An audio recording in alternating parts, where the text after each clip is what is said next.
Welcome, welcome. Hello, ladies and gentlemen, to today's Homestead Cup Qualifiers number 3, the last chance for the players to qualify. Today we are going to be looking at some very interesting sets, and the first one is going to be Voldemar versus Corvinus. I'm Ali Libby, and with me you will be seeing Mr. Boy.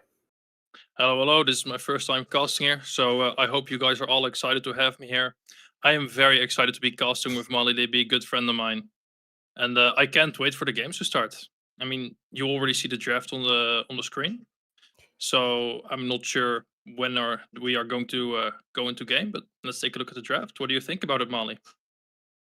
Well, first map on Gorge, we are going to be seeing Golden Horde against Macedonians, two civilizations that are really good in terms of in later stages of the game, thanks to the better upgrades from the Macedonian dynasty, and on the other hand, from the Golden Horde, with amazing count bonuses and at the same time, amazing production bonuses. So in these terms, we are most likely going to see a little bit longer game. I don't think that we will be ending anytime soon, and I'm very excited.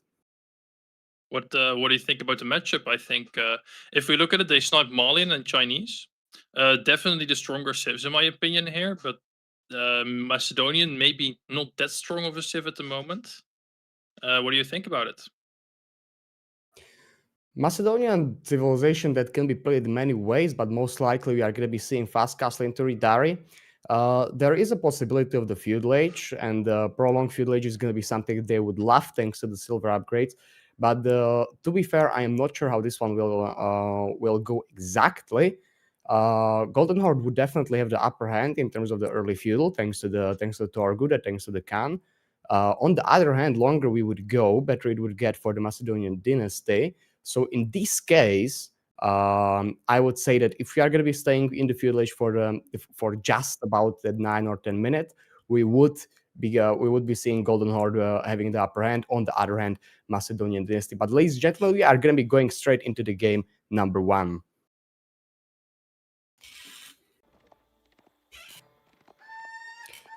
We are seeing Macedonian dynasty against Golden Horde on the map Gorge. Well, in terms of the scouting, both players are relatively good on it. I am not exactly sure for in terms of the build orders, if we went for the normal ones or if we went for something super special. We can see our production with the split screen over here. Beautiful Very job. high tech.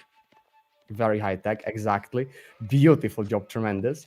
And and we are seeing a little bit of the advantage for the Golden Horde player. It is not looking great right now for Corvinus in terms of sheep count. He only has 2 sheep, and Valdemar with, what is it, about 8 sheep at the moment. That is a very big difference for the sheep to have behind the scout. And I think especially for a civ like Macedonian Dynasty, that can be quite a big deal to not have a lot of food, especially if they want to go something like Fast Castle or Man at Arms in Feudal. That requires a lot of food to pull that off.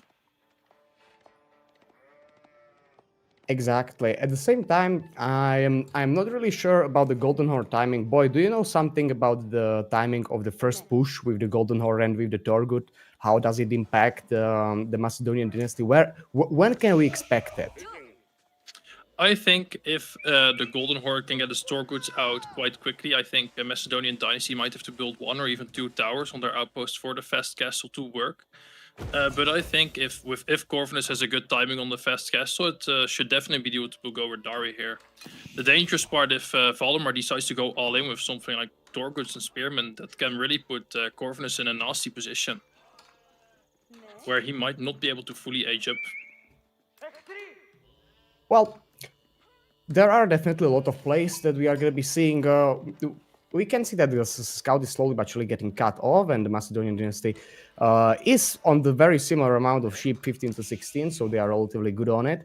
At the same time, age-ups are going to be slowly but surely coming through, and we are going to be most likely seeing the Hippodrome as the normal age-up for the Macedonian dynasty. The Grand Winery, landmark that would greatly boost your food economy, but at the same time, not really the meta at the moment. Heroes are going to be way better for the early game. On the other hand, Golden Horde going the age up with the cheaper Torguds. So we are going to be seeing definitely that Torgut push early on with the Khan.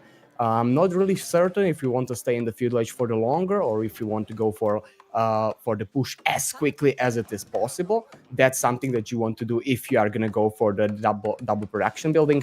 On the other hand, this may be a little bit of a faster castle age, but still players can choose to go for the both ways. Yeah, definitely, and we are definitely going to see some feudal brawls in this game. I don't think it's going to be very boring. It's going to be very exciting, a lot of fighting. It's going to take a while before all the heroes come out of the Hippodrome, of course. So the question is going to be, what's Corvinus wanting to go? I think he definitely wants to get some gold-heavy units in there if he goes feudal. Also to get some silver income in, because those upgrades are very, very important for them. That could give them a massive... That could give him a massive advantage over Valdemar in the long run. And we can already see that there is gonna be a Khan puzzle or the Batu Khan plus the Torgut slowly but surely entering the field. Stables at the same time are gonna be slowly but surely coming out.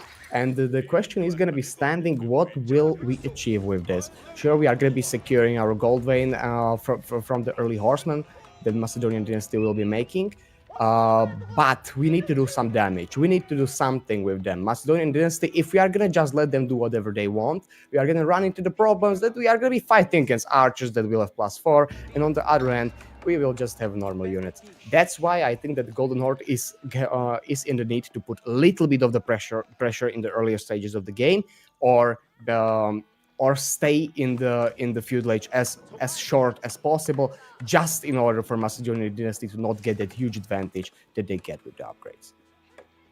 Definitely, they both have a lot of wood villagers, so it seems to be that they're both making a feudal army, and we can see the first stronghold being dropped down by Corvinus right now. So I'm curious as to what units he will make, and Valdemar securing is there. With the makeshift tower, but Corvinus already getting a villager kill, and he might be getting a second, but luckily Valdemar gets it up just in time as to not for a second villager not to die. Corvinus is playing relatively well. Valdi at the same time doing a great job. We are seeing that silver slowly but surely stacking up, so most likely we are going to be looking at the first upgrade coming through on the arsenal. Some spears are going to be entering out of the field as the counter for the Batu Khan plus Torgut, and some Keshiks as well. There is definitely a play for the feudal age that we are seeing at the moment. I'm not sure if we are going to be staying in it for a long time, or if we are going to be going for mass feudal play. But on the other hand, that would be something that Macedonian dynasty would not really care that much about. Definitely, and we can see a lot of Keshiks, two Keshiks coming up from Valdemar. So the question is he going to make some other unit than just cavalry here? Because otherwise it might get a little bit dangerous the longer the game goes on for Corvinus. Let's see if Valdemar can get a villager kill. He does get a nice round on the spearman, so that's going to be a good trade. Exactly, and villagers on the gold are going to be over here on the danger side on the map. Right now they are going to be needing to run back. Arsenal is going to be finished, but will it be enough? No, not really. Gold is we are being pushed off from the gold vein. No tower on the gold is going to be mean that there is no mining at the moment. On the other hand, we are chilling on the deer pack with the golden horse, taking all the food that we want. And raiding at the same time, we are so relatively secure at the base. Sure, we are not mining gold as well, we are being pushed off from it, but we don't really care that much at the moment. And we can see Valdemar drop. Oh, he cancelled his blacksmith. So let's see what he wants to go. Is he gonna go another production building, or does he think he just want to head slowly to castle? That's maybe not a great dive by Valdemar under the TC, losing a Torgut like that. But we will see. Well, there is a lot of plays that both players are going to be going for. Not a lot of eco upgrades on the side of the Golden Horde at the moment. On the other hand, Macedonians are going to be are not clicking as much of them as well. I think that Wheelbarrow is a little bit bugged for the Macedonian dynasty. If we would look at the in-game mail, we would definitely know. But at the same time, no in-game mail, so there is no wheelbarrow yet, or no wheelbarrow yet, only hunting techniques. At the same time, there aren't not a lot of upgrades for the silver yet in, so at the same time Golden Horde would be very, very happy to take all of these fights for the moment. There are some spearmen, some archers entering the field, and I'm certain that we are going to be playing for the longer feudal age. Yeah, definitely. They're both going for a longer feudal age, but Corvinus is getting a lot of gold, so it looks like he might wants to find his way to castle. He is still investing in some spearmen because I think he sees the pressure that Valdemar is putting on right now in feudal, and he doesn't want to be caught off guard while aging up. Very, very true. On the other hand, there is going to be the question if the Golden Horde can try to kill the opponent right now when there are no silver upgrades yet in the game, when there is not that much pressure from the Macedonian dynasty. Remember, the longer we go, better it's gonna be for the Macedonian dynasty. At the same time, Golden Horde with the upgrades in the castle age, but we really don't want to stay for the very, very long in the feudal. On the other hand, villagers are gonna be finding themselves in a lot of danger, and the age up is gonna be coming through, but the age up at what cost? How many villagers are gonna die over here? None. Very nice job from the Macedonians over here, taking care of everything and aging up. That is a very safe age up. It's not really protecting any resources. No deer, no berries, even the gold it's barely protecting. It's Valdemar really has Corvinus confined in his base right now, and it might get dangerous with the food situation. Because if Corvinus cannot secure food in like the next 5 minutes, he's gonna really struggle with this. Truly, and this is dive under the TC. We are going to be seeing that Golden Horde is trying to kill Macedonians here and now. This is where the age up is coming through, but at the same time, this is where the last stance is most likely going to be doing. This is a lot of dead villagers. Will the age up going to come? 7 dead vills. Will, but that's a lot of dead villagers, not looking well for the Macedonians at the moment. Sure, we aged up, but at what cost? I mean, the question is, was this age up worth it? Right now, Corvinus 12 villagers behind Valdemar. That's a huge amount of villagers to behind. 1/4 of the eco behind. It's quite a big difference. I mean, if Valdemar goes up here with the advantage he has, it might get very difficult for Corvinus. He's gonna need something to come back, maybe some relics or somewhere else, but it's looking rough. Corvinus is finding himself in a very, very rough spot after all the villagers. That's right now the eco advantage is going to be in the Voldy's corner, and it's not looking very good for the Corvinus. Not a lot of villagers alive. At the same time, farm transition and nowhere near, and this is not looking well for the Macedonian dynasty. Golden Horde is right now having definitely the upper hand. Definitely. I mean, Corvinus, like I said, he is going for relics. He knows he needs to get that eco back up. If he can secure 5 relics, he will equalize this game in terms of economy. But it looks like Valdemar's also going up to the castle age, so those relics will definitely be contested by him. We can see a lot of reinforcements slowly but surely coming in. Still, we are spamming some spearmen. At the same time, we are taking a small fight or small engagement. Some Hippodrome Ridari is going to be hitting those Torguts pretty damn hard. Remember, this is the Castle Age unit doing 31 damage at the moment. He's going to be extremely strong against all of this cavalry. On the other hand, all of those villagers are very, very exposed down on the deer pack. There is a little bit of the spearmen, but not a lot at the moment. And the fight that Voldy is taking is looking well. Slowly but surely, we are gonna be killing one hippodrome horseman, and the Hippodrome Ridari is gonna be having a little bit of a trouble. Maybe if Corvinus can find some of the villagers on the deer packs in the north of Valdemar's base, he can equalize this game, but Valdemar already aging up. He has a healthy army, and it's looking really, really difficult for Corvinus to punish him right now. Corvinus having to go off the deer with the villagers. I mean, where is he gonna get his food from, even to contest Valdemar's army when he goes castle? That's the real question.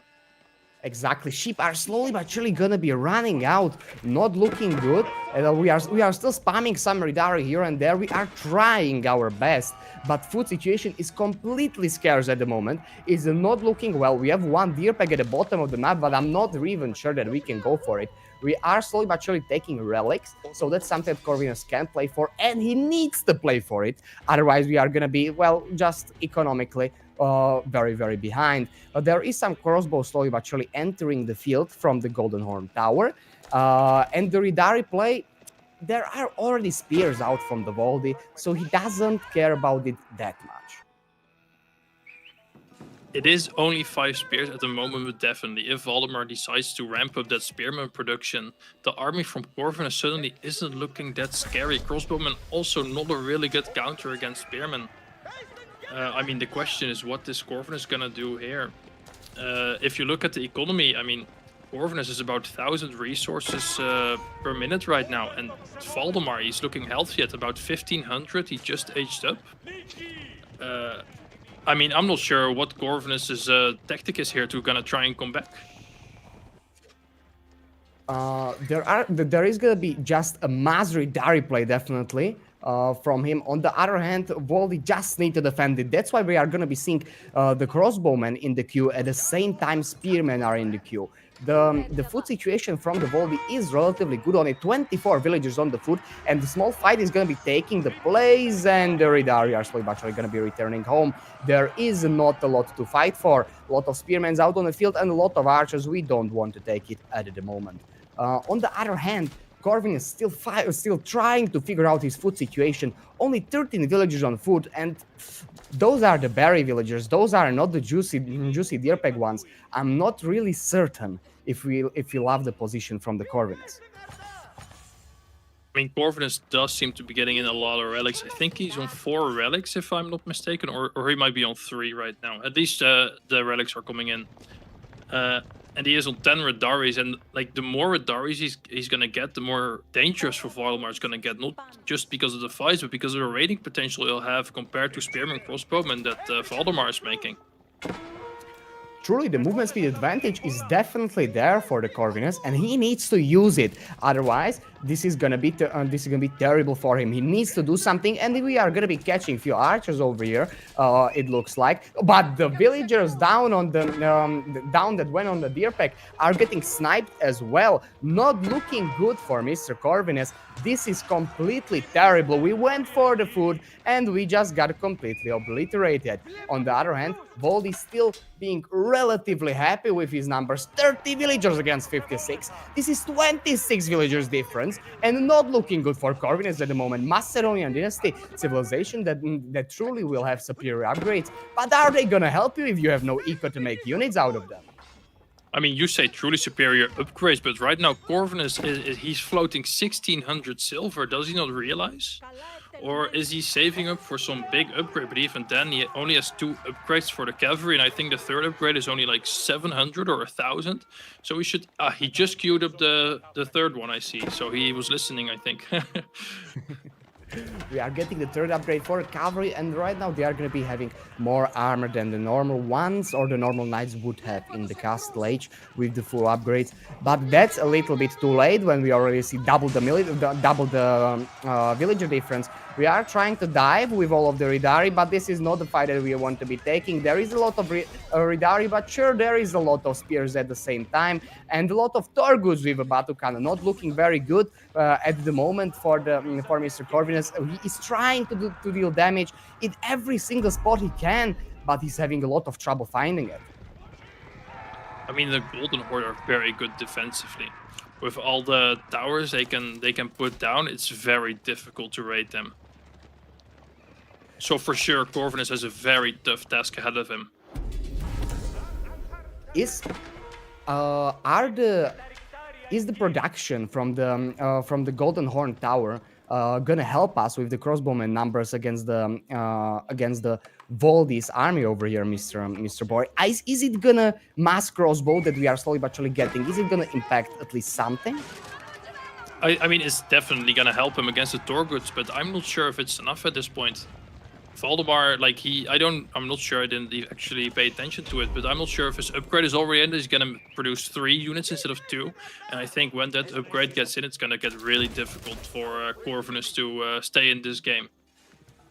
And more Torguds are slowly coming out on the field. We are spending all the stone on it. I would love to see some of those more expensive upgrades for basically double the units, but 33% discount if we would count it in that.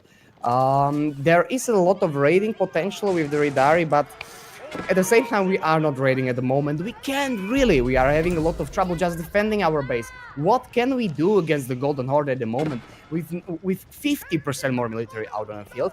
Sure, it's not the most expensive military. It's mass spearmen plus a lot of crossbow, but there is still a lot of cavalry out on the field that are going to be able to deal a lot of damage to the villagers that are scattered all around the map on those gold veins, on those berries, and on those stone veins. I think Corvinus just has to try really hard to find a good fight where he can snipe out some of the spearmen and let his Radari overwhelm. I think that's his option, and that he needs to come back or maybe find a lot of villager kills, but it's looking increasingly difficult as the game goes on, seeing as there's almost a 30 villager difference. And we are seeing this is a good fight that I think Corvinus was wanting to take. Looks really good. There is a lot of archers, a lot of crossbows, and there is definitely not enough spearmen plus crossbowmen from the volley side to kill all of the Ridari. This is the fight that Corvinus wants to be taking. That's gonna be changing the tides of the military count for now. The question is gonna be if it's gonna be enough. There are reinforcements slowly but surely coming over here to help Voldy, but at the same moment, Voldy is already completely switched to the stockyards as we saw earlier. This is not looking good for Corvinus from any point that we are gonna look at it. Sure, this is complete disaster for the Voldemort, but is it gonna be enough?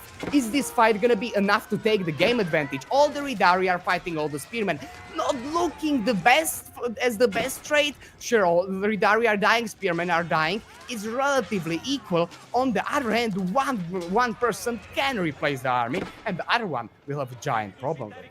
3 villagers are on the foot at the moment for the Corvins. That's not a lot. Yeah, definitely. I mean, also, Corvinus building double tower on the gold. He's very scared of Valdemar's raids because he knows what the Torguds can do if they find more villagers. That's really difficult. However, Corvinus does have an option now to dive into Valdemar's base or at least find some villager kills, which he desperately needs to get back into this game. But dive with what? That's what I'm gonna be asking. There are only 3 Ridari that are out in this army, and the rest is just the range units. What are we gonna be diving with? There is no unit that can deal damage to the towers, no unit that can kill the TC, or even kill the stockyards if you want to hinder the farm transition or the food transition from the Corvinus.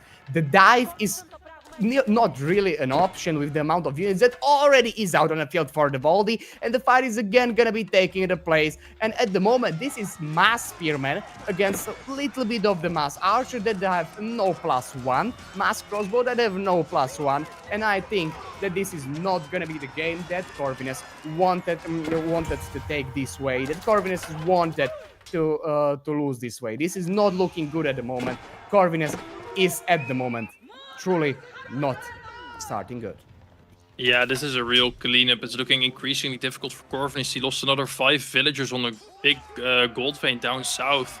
And the question is, where is he going to get the resource to produce another army? He's either going to need some farm transition or get more villagers on the deer, but that's also slowly running out. So I'm not sure what he's cooking to get himself back into the game. We have 13 villagers on the deer pack, but it's only 13 villagers on the deer pack. They are not gonna last very long. On the other hand, 31 villagers already with full farm transition from the body. Stockyards everywhere. This is not looking great for the Corvinus at the moment. Sure, we are gonna be trying to spam the Ridari.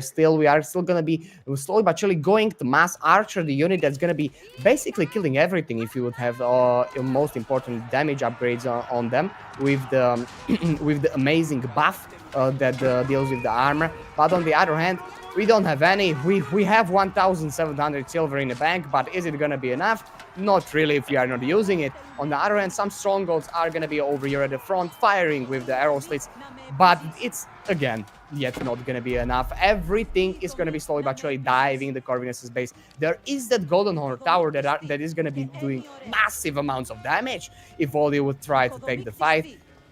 But at the same time, at this moment, with this giant of the military advantage, I think that we are getting to the point in which we can just torch it down. I mean, even if you don't torch it down, Valdemar can just keep running around denying all outside resources, and Corvinus, as he's already doing a farming transition right now, I mean, that any resource you spend on those farms is resources not put into military, which is just going to make the military difference between Corvinus and Valdemar way higher than it already is. Already double the military with Valdemar, almost double the villager count. The question is, how does Corvinus get out of it? Because I'm not seeing it right now for him. I'm not seeing it either. There is basically nearly double the economical difference between these two players. Corvin is trying to do everything he can, trying to do every single fight that's going to be good for him. But on the other hand, there is just not enough army on the field to take good fights at the moment. I think that we can be fighting with full cashings against full spears, and it would still be go for the Voldy. There is just such a massive eco advantage that at this moment taking good fights is just not enough. We need to be we need to see some kind of double TC play or something to get back in terms of to get back economically. Otherwise, I just don't see the way. So Valdemar does respect the Golden Horde Tower and is going into siege to break it down. He knows diving it is not worth the risk in the position he's in right now. He knows he has the military advantage, he knows he has the economical advantage. And he is just slowly gonna grind Corvinus down this game. And we are slowly but surely pushing the base from Mr. Corvinus. If we are going to look at the army in front of his base, there should be two exactly. There are 3 traps already out on the field, trapping down the Golden Horde Tower. We are not going to be torching it. We are going to be killing it with the traps. And these traps are made with the units, if I'm not sure. No, definitely not. There is a siege workshop. I'm just a little bit blind. On the other hand, Ridari are gonna be the unit that's still gonna be trying to take some raids in the base of the Mr. Voldemort. But yet again, Ridari in the base of the Voldy are not Ridari defending our Golden Horn Tower, and this is not gonna be looking well. Golden Horn Tower is slowly but surely falling down, and the dive is gonna be coming in as soon as it will die. And it's gonna be dying just about now. Not looking good for the Corvinus. There are villagers running inside of the town center, but even that TC is not gonna be standing for a long time. And I think we are just looking at the landmark slide. There is TC right next to the Imperial Hippodrome. Golden Horn Tower already dead, and everything is slowly but surely gonna be dying. Monks are gonna be trying to go for the conversions, but there are enough ranges to just snipe them off. Fight is going to be coming in, and that's a lot of sprinkles that are going to be firing at our spearman mass, and this is a tight space to be in. Actually, Corvinus is slowly but surely taking the advantage of the tight corners of his base, of the landmarks being the buildings that cannot be removed from the map, or their foundations cannot be removed from the map, and that's why we are fighting in super tight spaces, and these sprinkles are taking very good advantage of it. Yeah, definitely, but the question is it enough? The landmark is almost down, the last landmark remaining. Valdemar now taking the fight. I mean, Corvinus has to win this fight decisively. That's his only chance right now, but it is not looking good for Trebuchets on the landmark. I mean, it's 1-2 shots away from taking it down, but it seems to be there's enough villagers for now to keep it alive, and Valdemar is pushing back. The Springles did do it. Corvinus survives. For now, we're still standing, and that's gonna be the last landmark that we have at the moment. Only few thousand HP on the TC are gonna mean that we are still in the game. Corvinus is taking the military advantage. We went from the double advantage from the Voldemort to the Corvinus having the 50% advantage at the moment. Sprinkles were the units to go for it. Sprinkles were the units to get us back to the game. I mean, this is crazy. 14 army. I mean, even less right now for Valdemar. I mean, Corvinus turned this around. He was half of Valdemar's army, half of his villagers, and I mean, I wouldn't say it's looking amazing for him right now, but Corvin is as back as he ever like as back as he ever was in this game. I mean, there's a chance again, which I mean, 5 minutes ago it was looking almost impossible for him. You can see why these players never leave in the game because anything can happen. Definitely, the Springle play was exactly what we needed. We read the Spearman play from the Voldemort very nicely, and we just predicted that he's just gonna be spamming more and more Spearmen, and we can make a few Springles here and there. They are gonna be able to kill most of the army from the Voldy. On the other hand, we had some range units that could snipe the Springles, but not really. Those were mass crossbowmen. Crossbows can do really well against Springles because Springles is just such a less ranged armor or such a less ranged percentile damage decreased that it doesn't really matter. Crossbows having such a small range is gonna be that they can just get on top of them. Springles are definitely a unit to be taking the fight. And looking at the resource counts, either Corvinus is trying to go imp or he is lacking the production right now to produce what he's wanting to, seeing as he's floating a lot of resources, which is very unliking. And because he's not spending all of his resources, we can see Valdemar climbing up again in the army count compared to Corvinus, which even with the eco lead that's still there, it is still looking very rough for him. Sure, we took a very good fight, exactly as Boy pointed out, but the eco lead is just too much. 16 villagers are on the foot from the Corvinus against 65. We are slowly but surely going to be aging up with Yam network, and that's going to mean that there is just going to be some passive generation from the gold. The eco difference is going to be just wider and wider as the game goes on. We defended our base, which is something that Corvinus needed, but the eco count is completely terrible. We are in the shambles even after the fight that we took. The Voldy is still improving the economy. Voldy is still making some of the army. We are having the same army numbers at the moment, but the main difference is going to be the eco.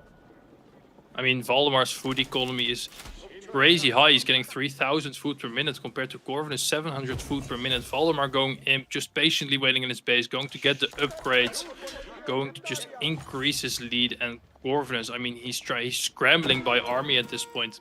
He is 15 army behind, and it's going to be a castle army compared to an Imperial army in a few minutes. The question is, well, how is he going to deal with that?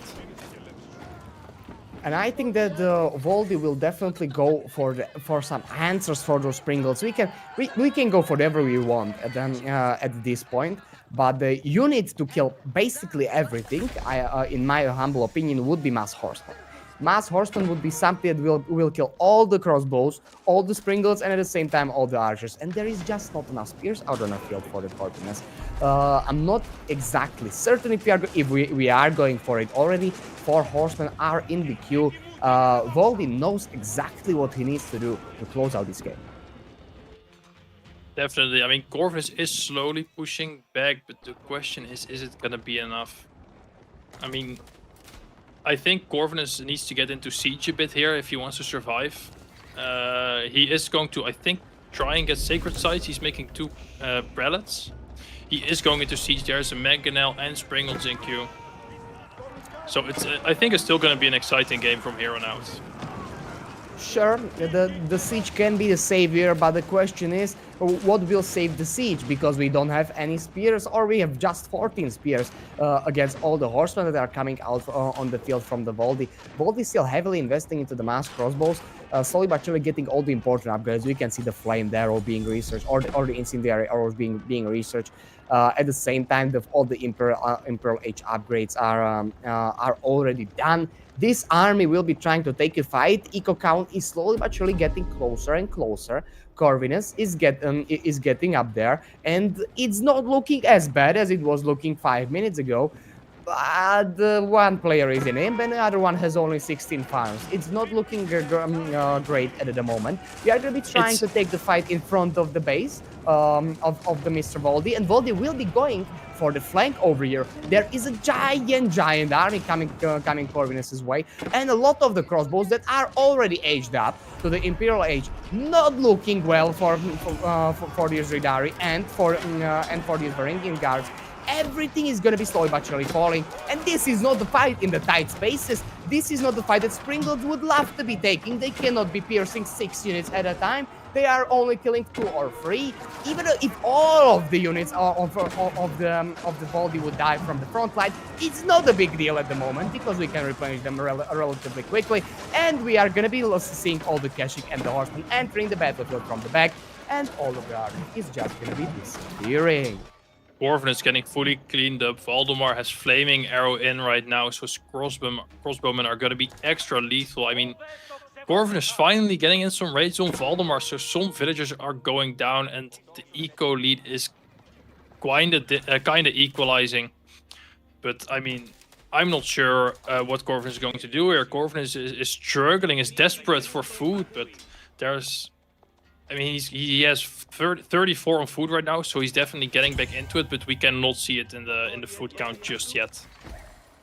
Farm transition is slowly but surely coming in. It's going to be taking a while, but look at the military count at the moment. 101 against 45. How are we going to defend this? And the military is in Imperial Age. This is not the Castle Age military. We don't have enough siege to take fights in the small corners of our base at the moment. Just look at the horsemen diving everything, and they can kill everything. Like, sure, there is the big tower, big red palace that we get in the Castle Age, but it's not going to be enough. He's just not going to be doing enough damage at the moment. Corvinus trying desperately to hold him to his army, but he can't. There are the archers that are doing relatively okay amount of damage, but have only +1. On the other hand, the front line is in a non-existence, and traps are slowly but surely coming in from the body to kill the big tower that is doing all of the damage. Corvinus not finding himself in a good spot, and GG is going to be called. This is not the game for him. Voldy is going to be leading into the series 1-0. I mean, Corvin has definitely had his moments in the game right here, but what an amazing display from Valdemar right now. He has been looking really dominant this first game. Let's see if he can continue doing this for the rest of the games, or if Corvin is going to be able to pull it back. So we are right now waiting on seeing what is the second map here. Looking at the draft, I mean, Valdemar has some... Oh, we can see the second map. What is it from the picture? Is it no, it's not Holy Island. Libby, your input. What's the map name again? Castle Cliffs. Coastal Cliffs. Coastal Cliffs, exactly. We are going to be seeing Coastal Cliffs with Byzantine and JD. Byzantine gonna be the civilization is going to rely heavily on the cisterns early on, and with the play of the early 3 villagers again going on the stone, something that we see normally from them. On the other hand, JD is going to be not as bad as it would be on, let's say, Dry Arabia or some of the more open maps, because Coastal Cliffs is such a small map that JD's not big movement speed in the Feudal Age is not going to be a big problem. On the other hand, we can see snipes for Iobits and for Malians, very, very strong civilizations on the Coastal Cliffs. And the matchup is going to be looking like a Feudal. I mean, definitely. I mean, especially Jeanne d'Arc, right? If he can prolong if she can prolong the Feudal and get that H3 while Byzantine is still H2, that's going to be a very big difference. But we will see what strategies they have in store for us, if they're going to show us something new, or if they're going to go to try on old strategies. We are going to be slowly but surely going into the game. 1 minute remaining. In the meantime, there is, or we are going to be getting into the game at the moment. This map is very, very reliant on the deer. Sure, if you are going to just look at the map spawns at the moment, Corvinus having both deer packs completely forward and every single gold at the same side is not something that we want to see. Voldy, on the other hand, has golds relatively spread out, but they are all completely forward. So this is going to be about Feudal Age aggression. Both map spawns are not particularly best ones, let's say it like it is. We don't have anything in the back. Voldy maybe a small berry patch, but that's not something that he was hoping for. Back gold or back deer would be a little bit better, but still, Byzantine is going to be a civilization that heavily relying on those berry patches. On the other hand, one player is just luckier on the sheep count, and this is one. This is why sheeps matter in these pro games very. But this is why the sheep matters in terms of the feudal age and in the pro game especially, because the sheep count is going to be dictating when the farm transition is going to be coming through, when we need to go out on a map on those berries. And boy, what do you think? Are we going to see the pro scouts on at the moment from the JD? I mean, I think JD can just go out on the map and grab the deer. I don't think Pro Scout is needed. What I'm really curious about, I mean, so as we can see, Valdemar went 3 villagers on stone, even though the stone is very far away for him right now. So if he has to pull them all back, that's going to be a lot of idle time. So I think he's definitely going to go for 4 or 5 cisterns before thinking of moving his villagers away from there. Definitely, JD slowly but surely gonna be going for the quicker age up. We can see 9 on foot, 4 on gold, so that's the quickest we can go for. Probably we are hoping for that early night pressure, early night aggression, deal as much damage as possible. We are aging up with the JD alone, okay? So it's gonna be a little bit slower, but we are gonna be getting as much of the experience as we can on the JD for that feudal age age up for her. On the other hand, Voldy aging up only with 2 villagers, slow age up as well. We are not opting for the fast one. There is already 2 cisterns out on the field. Probably, as the boy said, we are gonna be staying on that stone till 4 or maybe even till 5 cisterns. Corvin is most likely gonna be going for some kind of the feudal age aggression. He needs to put pressure on the Byzantine. We cannot just let them freely make all the cisterns, make little farm transition under the grand winery, get all the olive oil they want, and after that, just watch as the mercenaries are coming out on the field and killing us all. Looking at Corvinus's macro, it looks like he might be going pro scout, so you might have been correct. He has a lot of wood and a lot of gold. And no chivalry first upgrade before a single knight is out on the field. Not something that we usually see. And to be fair, boy, do you understand it? I mean, in the long term, it's going to be good, but the question is, I mean, Corvinus probably knows this better than we do, but isn't it more valuable to have the knight out quickly on the field so you can put on some pressure on the Byzantines, especially seeing as Corvinus needs that map control, as he only got 10 sheep compared to Valdemar's 20 sheep. And as we see, he is going on the boar right now, already moving out with JD and his villagers. We are playing for the range JD, so this is going to be a huge potential for sniping some villagers. Just remember, two auto attacks and one Q from her, and villager is dead. That's why range JD is so good in terms of the very early feudal age. You can do very well in sniping the units and sniping the villagers. On the other hand, as we are going to be getting towards that castle age slowly but surely and getting towards the JD level 3, we are going to be missing that AoE damage that is just simply set better in a later stage of the stages of the game. On the other hand, first knight already in the queue after chivalry. One archer is going to be entering as well, and we are going for the classic mass knight, mass archer from the Corvinus. Definitely, and it looks like Valdemar is going to want to go castle quite quickly. I mean, he's making a full wall. He's not on gold at the moment, so he probably wants to make some army first to make sure he can defend. But I don't think as Byzantine you can stay too long in the feudal, because eventually that knight mass is going to get very dangerous, even if you have a lot of spearmen. But these are just not normal spearmen, Mr. Boy. This is limited A. These are the spearmen that are going to be doing actually relatively good against archers, or not as bad as the normal spears, let's say it like that. So Voldy having a small advantage in the units, in my opinion. On the other hand, Corvinus, Just imagine that JD slowly but surely getting to the level 3 while we are going to be fighting. The tower emplacements from the Voldy, he was definitely scared of that early push over here.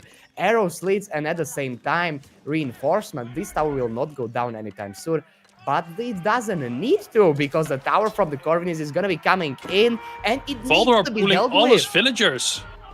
Exactly, we are pulling villagers to kill the tower. We cannot allow it to go up. If the tower will go up, no berries. If no berries, we are not getting any mercenaries. But very, very important for the Voldy at the moment. That's basically giant bonus for the civilization that would be going to the drain. On the other hand, one villager going down already for the Corvin is not looking good for him. One is still standing out on the field, but I am not sure if this is something that we want to be taking. There are only 2 knights and basically 1 archer plus JD 3 knights already against 6 spearmen. If Voldy will decide, he can dive this again and kill the tower yet again. He's just going to be, in my opinion, waiting a bit till the tower is going to be nearly finished, and that's when we are going to strike again. I mean, this is crazy. This is gameplay unlike we've never seen before. And I mean, Voldemar has to respect it right now. This is with Voldemar going with the villager pool again. Some villagers, 1 villager gets sniped already. The question is, I mean, Voldemar needs to deny this tower. He needs to get his longbowman out. He needs to get those mercenaries. Tower is gonna get denied a second time. 2 villagers went down already, but not looking good for the Voldy. Corvinus lost all the knights, but at what cost? We basically traded 2 knights for or 3 knights for some of the army and 2 villagers at the same time. I think that Corvinus is very happy about the trades at the moment, and just a massive amount of idle time is a huge damage. Imagine all of these villagers not gathering resources for more limited A, or let's say for the javelins that are right now in the queue, that are going to be in the tremendous help of killing the JD, and we are diving the tower yet again. We are going to be trying to do everything we can, but all of the spears are low HP, or half of them are nearly done. We are just canceling the tower, going a little bit back. I'm going to make it yet again. Voldy is just forced to spend so much idle time on all of this. It's not looking well for him. I mean, Voldemar now has 4 javelins, so he can start sniping those archers and going for maybe a better fight than he has been going for. The villager is 1 HP. Corvinus is gonna have to pull back here. Mainly the villager. Corvinus needs to slowly but surely go back. Tower is not going to be coming up, but I think that damage has already been done. Even if we will look at the eco numbers and be like, they are same, okay, so this wasn't that big of a deal. It was. The amount of resources that Voldy lost on idle time from the villagers was ginormous. We are going to be seeing the +1 ranged armor going to be coming in for the Voldy, for all of the limited A and for the Jeff. We will need a lot of the javelins to deal with the archer mass, but they are going to be amazing in sniping the JD. Especially, we can see range JD, they will have the bonus damage. 5 knights already out on the field. We need to start raiding from the Mr. Corvinus' side. I don't think that we can take fights in front of our base against the Voldy's army at the moment. The moment that second javelin pack comes out from Voldemar, he can start one-shotting the archers. Which is going to be quite bad for Corvinus. Also, I think Voldemar is right now on level 5 Cistern already, it looks like. Which, I mean, that's giving him an insane eco boost compared to Corvinus' villagers. Corvinus does have cheaper knights, but the question is it going to be enough to keep up with Voldemar's eco? And Voldemar macroing right now up to Castle, going to get those extra free units, getting those upgrades. How is Corvinus going to respond to this? Voldemar definitely wants to go for that castle edge slowly but surely. That's when he gets the strongest units, like the cataphracts, or we are going to be seeing like the men-at-arms from the Byzantine units that are very good at what they are doing. On the other hand, we don't have the longbow mass. With the longbows, Byzantine would be way scarier in the castle age. But we have camels. Camels are going to be the unit that we want to go for as against JD or against French, against any cavalry chief. On the other hand, we just need to defend this tower at all costs. Just 1 berry patch remaining, not a big deal. We can go on the berries in behind our base. All 3 goals from the Voldy are in front. If he's going to be pushed off from this gold, there is no gold he can go for. This is his gold for the moment. Corvinus on the other side has 3 golds relatively in the back, or we can wall this off relatively easily. So he's gonna be having a tiny bit better spawn, but he's the one putting the pressure, so he wouldn't even care if they would be at the front at the moment.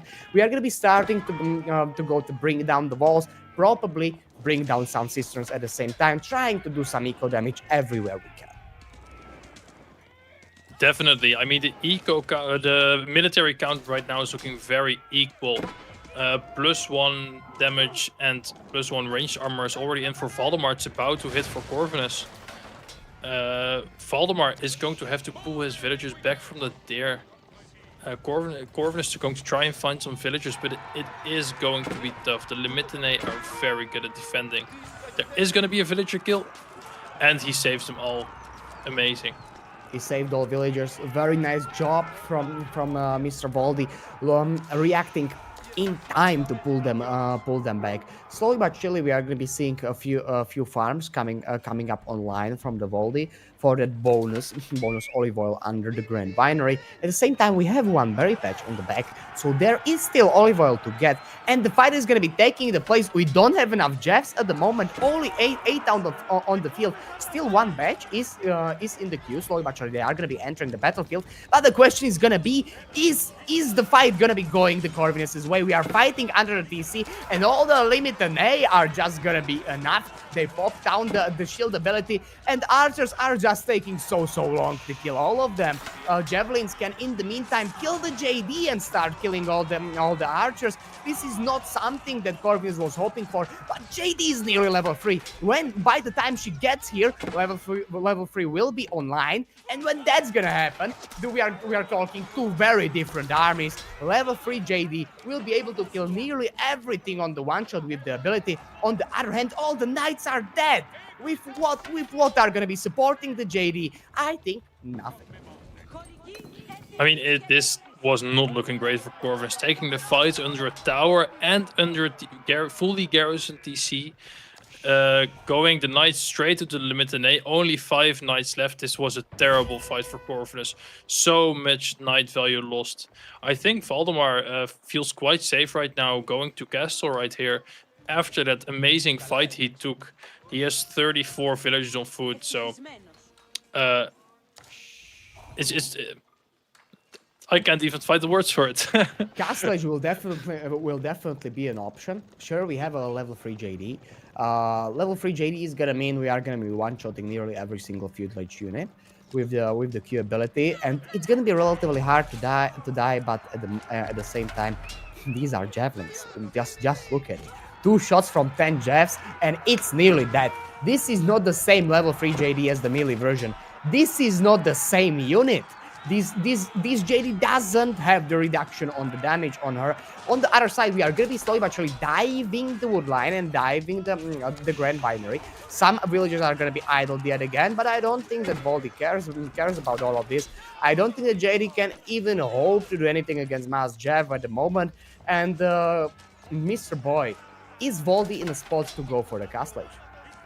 He's definitely in a spot going for the Castle Age. I mean, JD is low. Corvinus cannot dive with the JD anymore. He is already going Castle Age right now. Even with a level 3 JD and the army that Corvinus have, he just cannot dive right now under the tower and the TC. Corvinus, it looks like he wants to go up to castle himself, or maybe he's reinvesting, but he is floating a lot of gold. So the question is, what is he going to do? Especially after Valdemar hits H3, I think Corvinus is going to feel some pressure to do something. Either age up or fully go into the feudal age. Mm-hmm. And just look at all of the food sources from the Corvinus. Everything is forward. We can see the deer pack forward, berries forward. Everything from the Corvinus at the moment is forward. In the meantime, Valdi already chilling on some farm setup and on the 5 cisterns. Corvinus is going to be finding himself into the harder and harder spot when Valdi will start to apply more and more pressure. And this is the Cataphrag play. Are the Cataphracts going to be the unit to go for against JD? I think they are. I mean, they are really good against JD. That's the first thing. But also, he's going to counter all the archers and the feudal knights. Maybe if Corvinus is going to get the castle knights, he can contest the Cataphracts. But Royal Institute with only 6 knights, that's not very pretty. The Exactly. upgrade for the knights is not really worth it. Bloodlines with 6 knights, maybe if you had double that, like 12, then I would consider Royal Institute. But I mean, I really don't see the vision from Corvinus here. He's going to be behind in eco. He's going to be behind in military. I think this is a very tough game for Corvinus to come back from. So I'm very curious as to what he will do here. Royal Bloodlines coming in slowly but surely, but exactly as Boy pointed out, for 6 knights is not looking good. At the same time, there are some heroes slow, or there are some JD spawned units coming out on the field slowly but surely, but they are not going to be enough. Um, 17 spears already out with 11 javelins, 4 cataphracts at the same time, and those are the camels that are going to be entering the battlefield from the Voldy. Exactly the unit he's hoping for to counter all of the knights. He doesn't care that much about the royal bloodlines when the damage is going to be minus 20%. On the other hand, raiding with cataphracts, we are not evolved yet. I'm not sure if Corvinus would loves his position. And as we pointed out earlier, all the food being forward just means that we need to run back with the villagers. And there is one single berry patch in the back of the Corvinus's base. I'm not exactly certain if this is the position that he really wanted to be in after the feudal fight. I mean, it's looking very much a repeat of the last game. Again, Corvinus struggling for food. Valdemar, I mean, he has a safe deer. There's a deer forward he can take with the map control he currently has. I'm not sure what Corvus is going to do here. Maybe a farming transition, but that's so rough doing a farming transition right now. That's going to take up so much of his resources. We still have some wood stacked up in the bank, so that's relatively good for us, but we don't have an army to do anything. They just double the army for the Volde already out on the field. I am not exactly certain if Corvinus can even afford that farming transition that he was probably saving up for. The archer ranges are being built in front of the base, and we really want a lot of the units. The Jeffs are gonna be doing tremendous job. Jeff's the unit that has such a high base damage that it can deal with knights when they are in the low numbers. It can completely obliterate JD over here thanks to the bonus damage that it has and deal at the same time with the men at arms. We can see the discount for the unit slowly but surely gonna be researched, but it's not gonna be enough. Like, sure, Corvinus is not looking good even with a discount. Even if anything, there is just not going to be enough food to go around, and fight is going to be taking the place. All of the cataphracts charging through right next to the JD and gonna be completely obliterating her. On the other hand, all of the Jevs are going to be killing every single archer that is standing out at the moment, and Baldi is going to be taking the game number 2. I mean, GG. What an amazing display from Valdemar again. So dominant, just like the last game. I mean, in order to win this, Corvinus is really going to have to turn his gameplay around from here on out. Because if this will continue, it's looking very tough for Corvinus. But we will see what the next matchup is going to be like.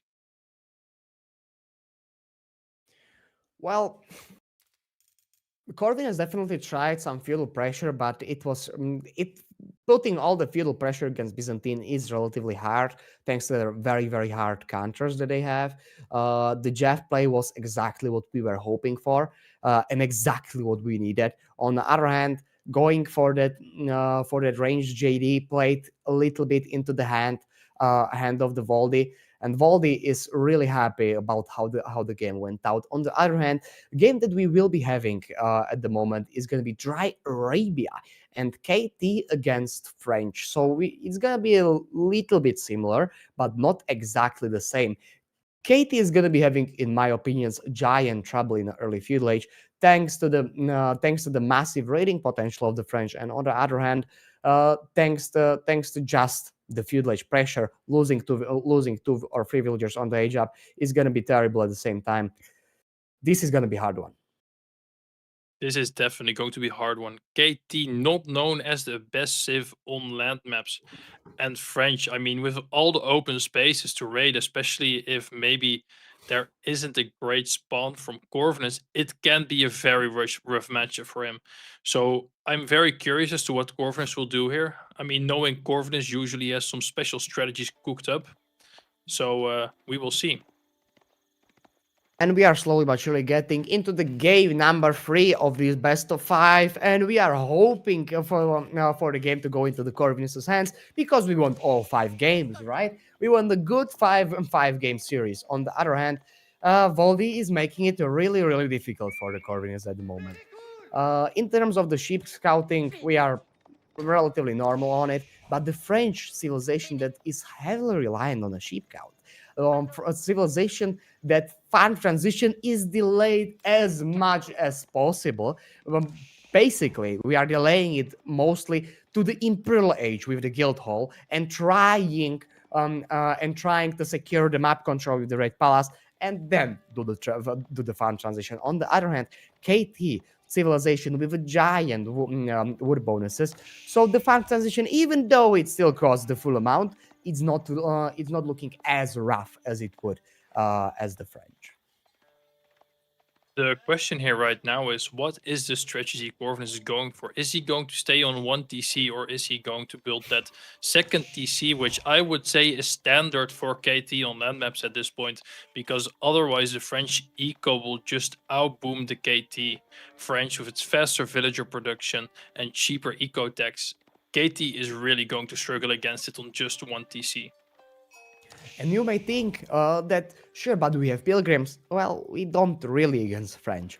Going pilgrims against French is shooting yourself into the foot. They have knights, they have all the map control and all everything they need to deny it. It's gonna be extremely hard to go for the pilgrims in the feudal age. It's gonna be harder in the castle age. We would need to see a few fortresses being placed down on the secret sites for them to have the save route. In the meantime, this is not looking like an equal sheep count. At the moment, one player is just having way more, and this is what we love about the AOE. Sheeps are it's a small mini game that we are playing early on. KT having the giant advantage on the ship at the moment is gonna be solidifying the double TC play, and is gonna mean that this is they are not gonna be struggling for a food. Definitely. I mean, the sheep advantage for Corvinus is huge. I mean, 9 to 16 sheep, that is a big difference. Let's see what his second TC timing is going to be like, and where is he going to place it? Is he going to secure his wood line, or is he going to secure his gold? Because those knights are deadly. Valdemar or Corvinus really doesn't want those knights in his eco. Knights Hospitaller is gonna be our age up for the Corvinus, and I personally love it. Knights Hospitaller are gonna be giving us more HP on our villagers. At the same time, we are gonna be having the 10% movement speed, and that's gonna mean the double TC can go on a little bit forward the pack. We can get in there in time. On the other end, if we would go for something like the surgeons, it would be a little bit tougher. On the other hand, Voldy going for the standard school of cavalry, and we are not going for any pro scouts because we don't need to. Corvinus is giving us all the map control because of the double TC play. We are going to be moving out on the map slowly but surely, going to be taking every single resource that we want. Definitely. I mean, the TC is protecting the deer and the gold, so it is a really strong TC if Corvinus can defend this. And this can give him the advantage to take this game from Valdemar. He's pushing all the deer towards his TC, so the villagers are not going to have to move much.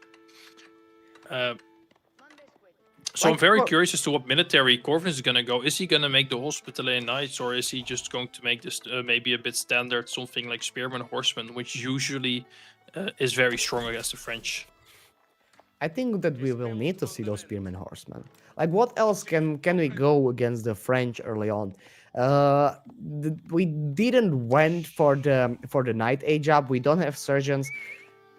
We have just the normal units, completely normal feudal units, and we don't have any special archers. Sure, they would be nice to have thanks to our eco. Our eco very nice in terms of the wood income. On the other hand, bit of a problematic when we are going to be looking at early military numbers. French is just going to be significantly better at it.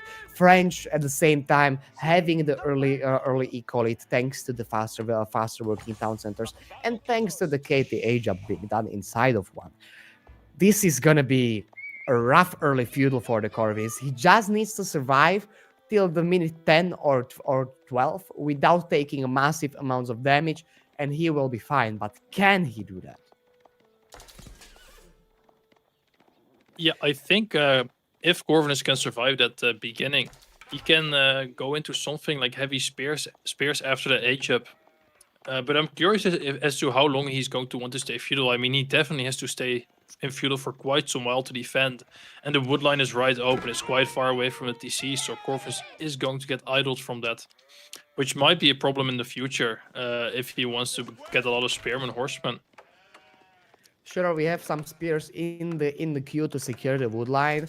We are dropping the second barracks right now. We need them up very quickly. On the other end, Voldy already answering with double archer entering the field slowly but surely. Gonna be four. Voldy playing this really aggressively yet again. Like when we saw the Golden Horde push in the Feudal Age in the first game, this is gonna be the same kind of the play style. He knows that he's a little bit on the clock from the Corvinus. Corvinus with the second town center catching with the villagers right now at the moment, still not having bigger economy. Still, there was a giant investment into second PC. That's why we are seeing that huge difference in terms of the units. The longer the game goes, better is gonna be at the Corvinus. Voldy knows it. We are gonna be going for the mass feudal. At the same time, diving the second town center, and Corvinus doesn't see it in time, but there isn't a single villager killed. The single one is gonna be going down at the moment. Second one shows slowly after this one, and not looking good for the Corvinus. He just got the villager numbers back up, and Voldy is already leading again. There just isn't enough garrison space in that second TC. To garrison all the villagers, so it is a very dangerous place. The TC also not very threatening for the knights. They do have some ranged armor and only 8 arrows. It does some damage. You don't want to stick around there for too long, but to get 2 vills there is definitely worth it. More and more Corvinus. archers and more archers entering the field for the Voldy is gonna mean that this mass spearman play is not something that Corvinus wants to be playing in at the moment, or we want to be started adding some kind of the counter to them. Either our own archers or the horsemen. I don't think that we can catch up with our archer numbers anytime soon. So the horseman is the unit that we need. But at the same time, no stables being popped down at the moment. Just a mass spears. Not looking good if the Voldy will decide to go for the ram push. I mean, not just a ram. If you look at it, Corvinus is not gathering any gold. He doesn't have any pilgrims, so there's just no gold eco right now. And Valdemar, he's getting his +1, his range defense, and attack. So, I mean, the second TC isn't going to do much to him, and his archers are going to be very powerful against those spears. I think if Valdemar can get up a ram or two in the next 2-3 minutes, he's in a really good position to take that second TC down. Knights also stopping the dwarf from coming up. It's gonna be very nice and nice to see for the Voldy. The more raids are gonna be coming from that side at the moment, and the military numbers are getting slowly but surely closer. But one guy has the counter for everything that Corvinus is making. Voldy going for mass archer against mass spear. Corvinus opting for his own archers, but my question is gonna be, are they gonna be the unit that he really wants to go for against mass knights? I mean, that is a good question. I mean, Valdemar is adding in some spears now, so he's going to have the triple comp, which means if he can micro well, he can out micro any army that Corvinus can make, and his army is just looking so big right now compared to Corvinus. In theory, you may only say, hey, it's only a 2 military difference, but the knights, I mean, 1 knight is equal to 2 to 3 spearmen in terms of strength. So Valdemar is still very far ahead, especially with the upgrades he has. And just look at the eco count. We are seeing only 6 villager advantage for the Corvinus at the moment. That's not something that we were hoping for to see when we made that town center early on. Voldy with the faster villager production, at the same time being on all the deer packs that he won, taking all the map control that he won. Corvinus being forced to make walls. Corvinus being forced to spam mass spears. We are not even that good on it in terms of the income. Voldy is simply set a little bit better on it economically, even with not as much of the as much of the villagers. On the other hand, diving the DC yet again, not a single villager will go down. We reacted in time, fortunately. Only 8 spots inside of the town center are gonna mean that we cannot put more villagers onto the air. We will be diving the goal. We are not going to be diving the gold. We are making the ramps. And after the ramps are done, I am not sure how this TC can survive. I mean, this is looking very dangerous for Corvinus. If Valdemar can take these TC down, Corvinus is in a really bad spot. He is up a few villagers, but it's 3 rams, and he's going to have to make the choice to go for the rams or go for the army, which, I mean, one of the, like both of them, if Corvinus doesn't look out, it can be deadly for him. But it does like he has enough. Valdemar is respecting Corvinus' army and is pulling back the rams from TC.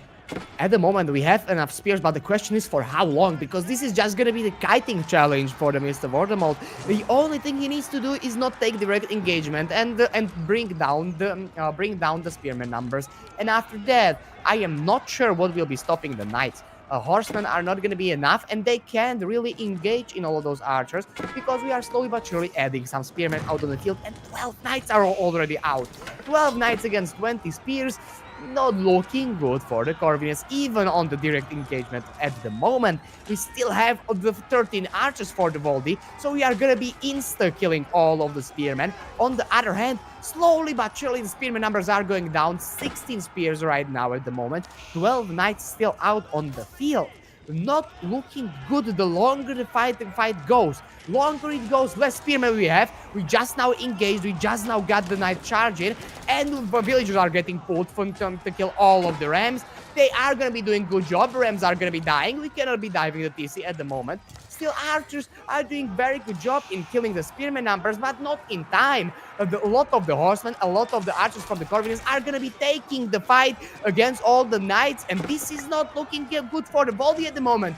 We thought that the TC cannot survive, but it is surviving really healthy. All the archers are dying from the Voldemort. Only 5 archers at the moment out on the field, not gonna be securing the spears, and not gonna be killing all the spears that needs to be fall for Knights to take a good engagement.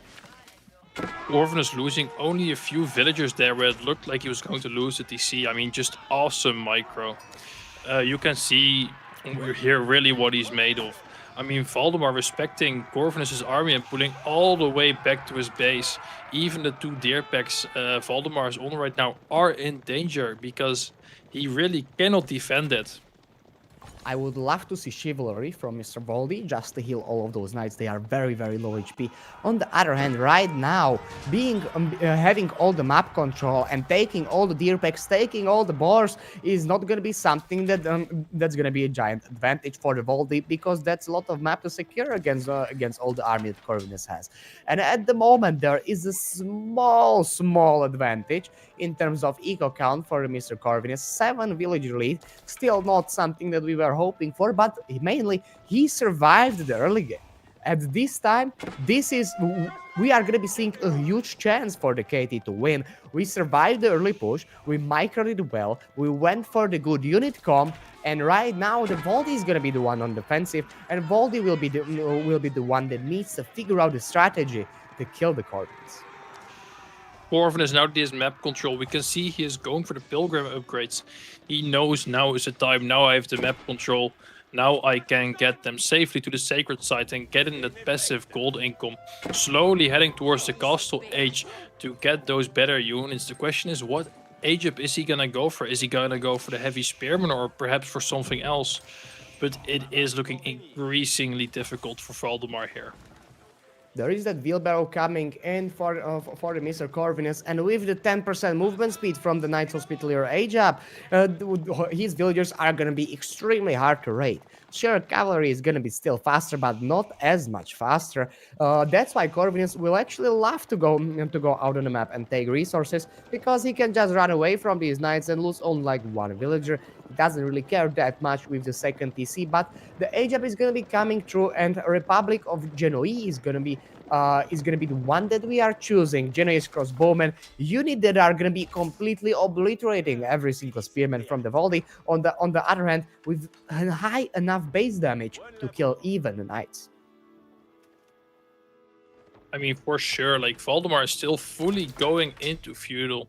He has all the blacksmith technologies. Uh, no signs of going castle anytime soon, so he might just try and send it the moment he sees the Aegir from Corvinus. Let's see what he's going to do. He We still is see posturing around the base. Exactly, we still see 32 villagers on the food for the Voldi, and there is still a lot of food left out on the map, so we can actually age up relatively quickly. On the other hand, we are opting to dive and kill. Right now, we are gonna be the one that's gonna be putting that Corvinus is putting timer on. There are upgrades slowly but surely coming in, and when they will be eventually researched, I am not sure how the equal army counts are gonna compared to each other. We are going to be fighting right under the TC. Villagers are most likely going to be garrisoning. And this is going to be nice few villager kills if the Corvinus is not looking, but we are looking only 1 or 2 villagers went down. Not something that we were hoping for. We cannot be really diving the town center. We don't have any rams to kill it, but we need to, because the army is simply said going to be too good.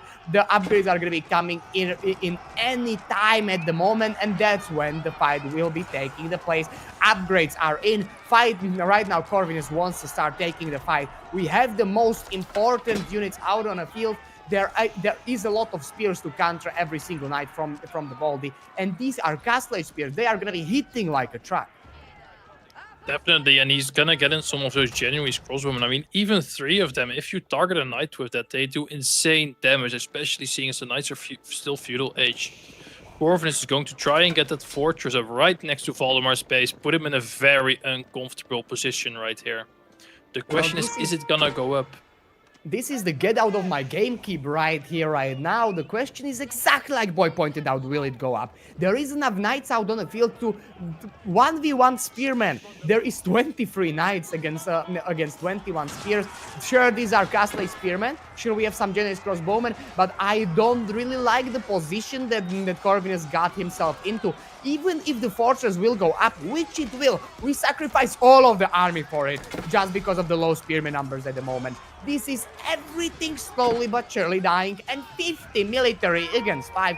I think this was a little bit overcommitment for the Corvinus. We thought that we had the game in our pocket, and we can just go ahead and drop the fortress right in front of the Voldi's base, but we can't. All of our army simply said died, and how are we gonna defend our base? I mean, definitely. I think Corvinus was a bit overzealous here. He's going to try and get a second fortress up right now. But those 14 villager next to that fortress that's already been built are in a very uncomfortable position right now. Valdemar making some rams to get that fortress down. And even though he is still feudal, I mean, 52 army compared to 6, it's not looking great.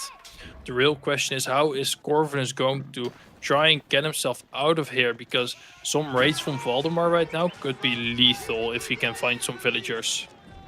Exactly, 53 or 52 army at the moment is going to be the game deciding factor.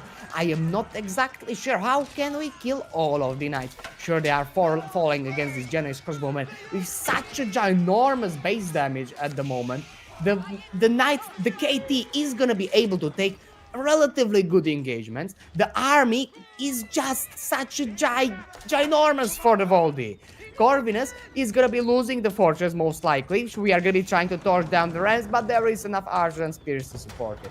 Fortress will most likely be dying, and if all of the villagers will die at the same time, this is the equal villager count or a slight advantage for the Voldi. And in that position, I would take Voldi's position anytime compared to the Corvinus. Definitely. Also, slowly but surely, Valdemar's food is running out. Only 13 villagers on food right now and 38 on wood. So maybe Valdemar also has to start thinking about making some farms, which might be a bit uncomfortable in this position, seeing as he is still an age down. But these 12 villager kills are going to be a huge pickup from Valdemar. One thing that's going to be playing into our hands is the Hospitaller age up with the wheelbarrow, so these villagers are going to be relatively hard to catch. They are going to be super fast. On the other hand, playing for a lot of generous crossbows, I love to see them. They have the base damage of 21, so they are going to be able to obliterate the knights. On the other hand, mass archer from the Voldy is going to be countering them pretty heavily. Corvin is realizing it, and he starts to spam a little bit of the horseman here and there. On the other hand, zero villagers on the foot at the moment for the Corvinus. I am not sure where are we going to get the resources for those horsemen. I mean, definitely they both have to start thinking about a farm transition, which I think in Valdemar's position, it's way easier to do. It's definitely going to be dangerous if Corvinus can get up a lot of army, but it looks like he's just playing really defensive right now. A lot of keeps to make sure Valdemar cannot dive him and kill any more villagers. You know, for him right now, it's crucial to stabilize, get in a good defensive position, and take his advantage where he can get it. This keep is going to be securing our base nearly completely. At the moment, 11 spears are going to be enough to scare away every single knight that's going to be coming our way. Only 10 are out on the field. We are going to be going on the board slowly but surely. Our farm transition is not yet done, so we still need to take all the food from the map that we can. On the other hand, Voldy is still already doing some farms and opting to go for the mass feudal age play. We are not that far away from the castle. On the other hand, double the military advantage at the same time, and we are not seeing the fortress in right next to our main town center and all the production buildings. So every single unit that's going to be right now coming out of it is just simply said going to be dying. Voldy playing really well for the feudal age, killing everything he can, putting as much pressure on the Corvinus as he can. And when we played the double TC early on, we definitely didn't hope for only 10 villager advantage at the 22 minutes into the game. It is looking very rough. The Gold Hall is going to provide, I mean, maybe not in a short term, but in a long term is going to provide a lot of resources for him. He is up almost double the army of Corvinus. That's all going to be upgraded to castle. He's picking off the pilgrims. It's not looking great. The Genoese crossbowmen are really strong against the knights, but Valdemar has 41 archers and they are really good at picking off those crossbowmen. Truly, some knights already being in the queue from the Corvinus, but are they gonna be enough? Sure, they are not the normal knights. We are gonna see Templar brothers entering the field. They are a little bit stronger. On the other hand, we are going to be trying to take a fight right before the upgrades from the Miss Voldy are going to be coming in. And this is the exact time that Voldy doesn't really want to be fighting. That's why we are just running away. But is there enough Genoese crossbowmen to kill everything? I am not exactly certain, but definitely enough horsemen to kill the archers. Slowly but surely, knights are going to be taking the engagement, and these are the castle knights at the moment. They are going to be very good at doing that job. And we don't have enough spears out over here. Only 4 spears against 10 knights. Sure, Genoese crossbowmen are gonna be one-shotting the knights with these numbers, but is it gonna be enough in terms of the taking the fights? More and more fortresses are being popped down on a field, securing more and more map control. On the other hand, Voldy also wants to go for the big gold over here. This fortress will deny the gold for the Voldy, and on the other hand, secure the secret sites and secure the path for pilgrims for the Corvinus. I mean, definitely.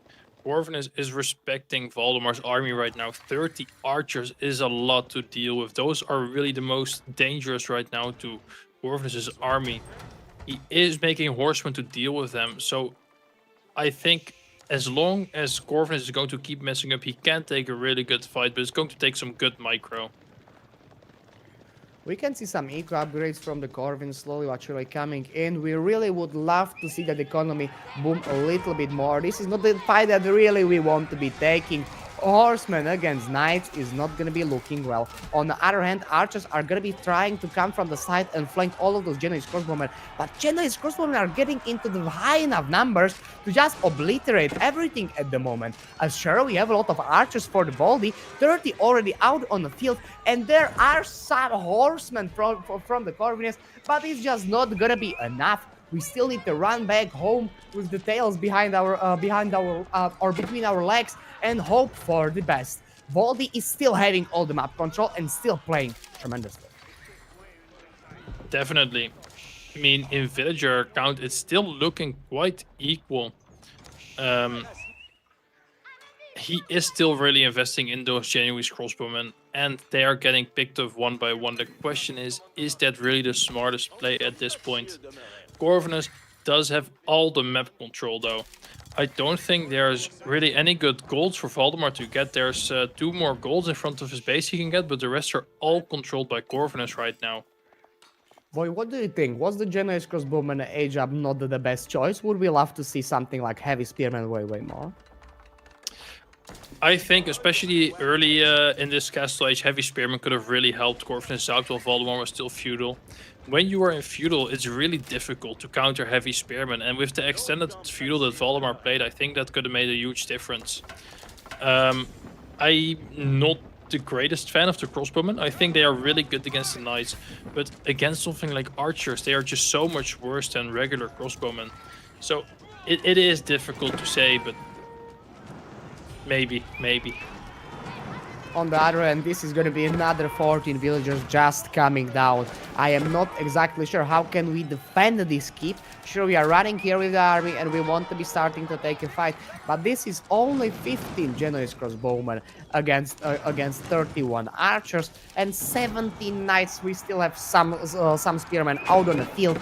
They are going to be taking care of all of the horsemen from the Corvinus. Corvinus really wants to be taking the fight. He needs this keep to stay alive. This is his pilgrim path. This is his free gold. That's why we have 2,000 gold in the bank and it just vanished right now. So we clicked up a lot of units or a lot of upgrades or we bought something. On the other hand, Generous Crossbowmen are going to be taking amazing trades because right next to the keep helping tremendously in killing all of the archers slowly but surely. Knight numbers are still staying healthy for the Voldy, but we cannot keep the archers numbers healthy. And my question is why? I mean, he just frontlined against a lot of horsemen, so it was a really good fight for Corvinus, definitely killing most of that archer mass. And as long as you keep that archer mass down, I think Genoese crossbowmen are one of the better units you can make against the French. So from this point, I think it's looking very rough from Valdemar, especially seeing as he's more than 20 villagers down. Corvinus has a lot of gold income because of all the fortresses he has. And he's just in a great position to slowly take control of this game. Just look at that gold. We just spent 2,000 1 minute ago and we are already sitting on another 3k. We have all the pilgrims and at the same time we have 28 villagers mining the gold.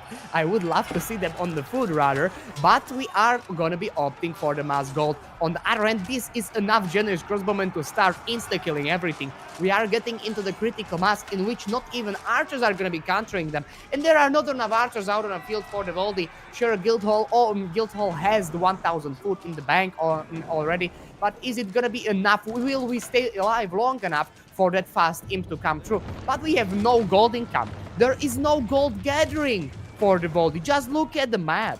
Every single gold vein is in the hands of the Corvinus. That what was supposed to this keep protect. That was just now placed by the Voldy and denied by the Corvinus. We are not mining gold, and right now we cannot make knights. We are gonna be sticking to the archer spearmen.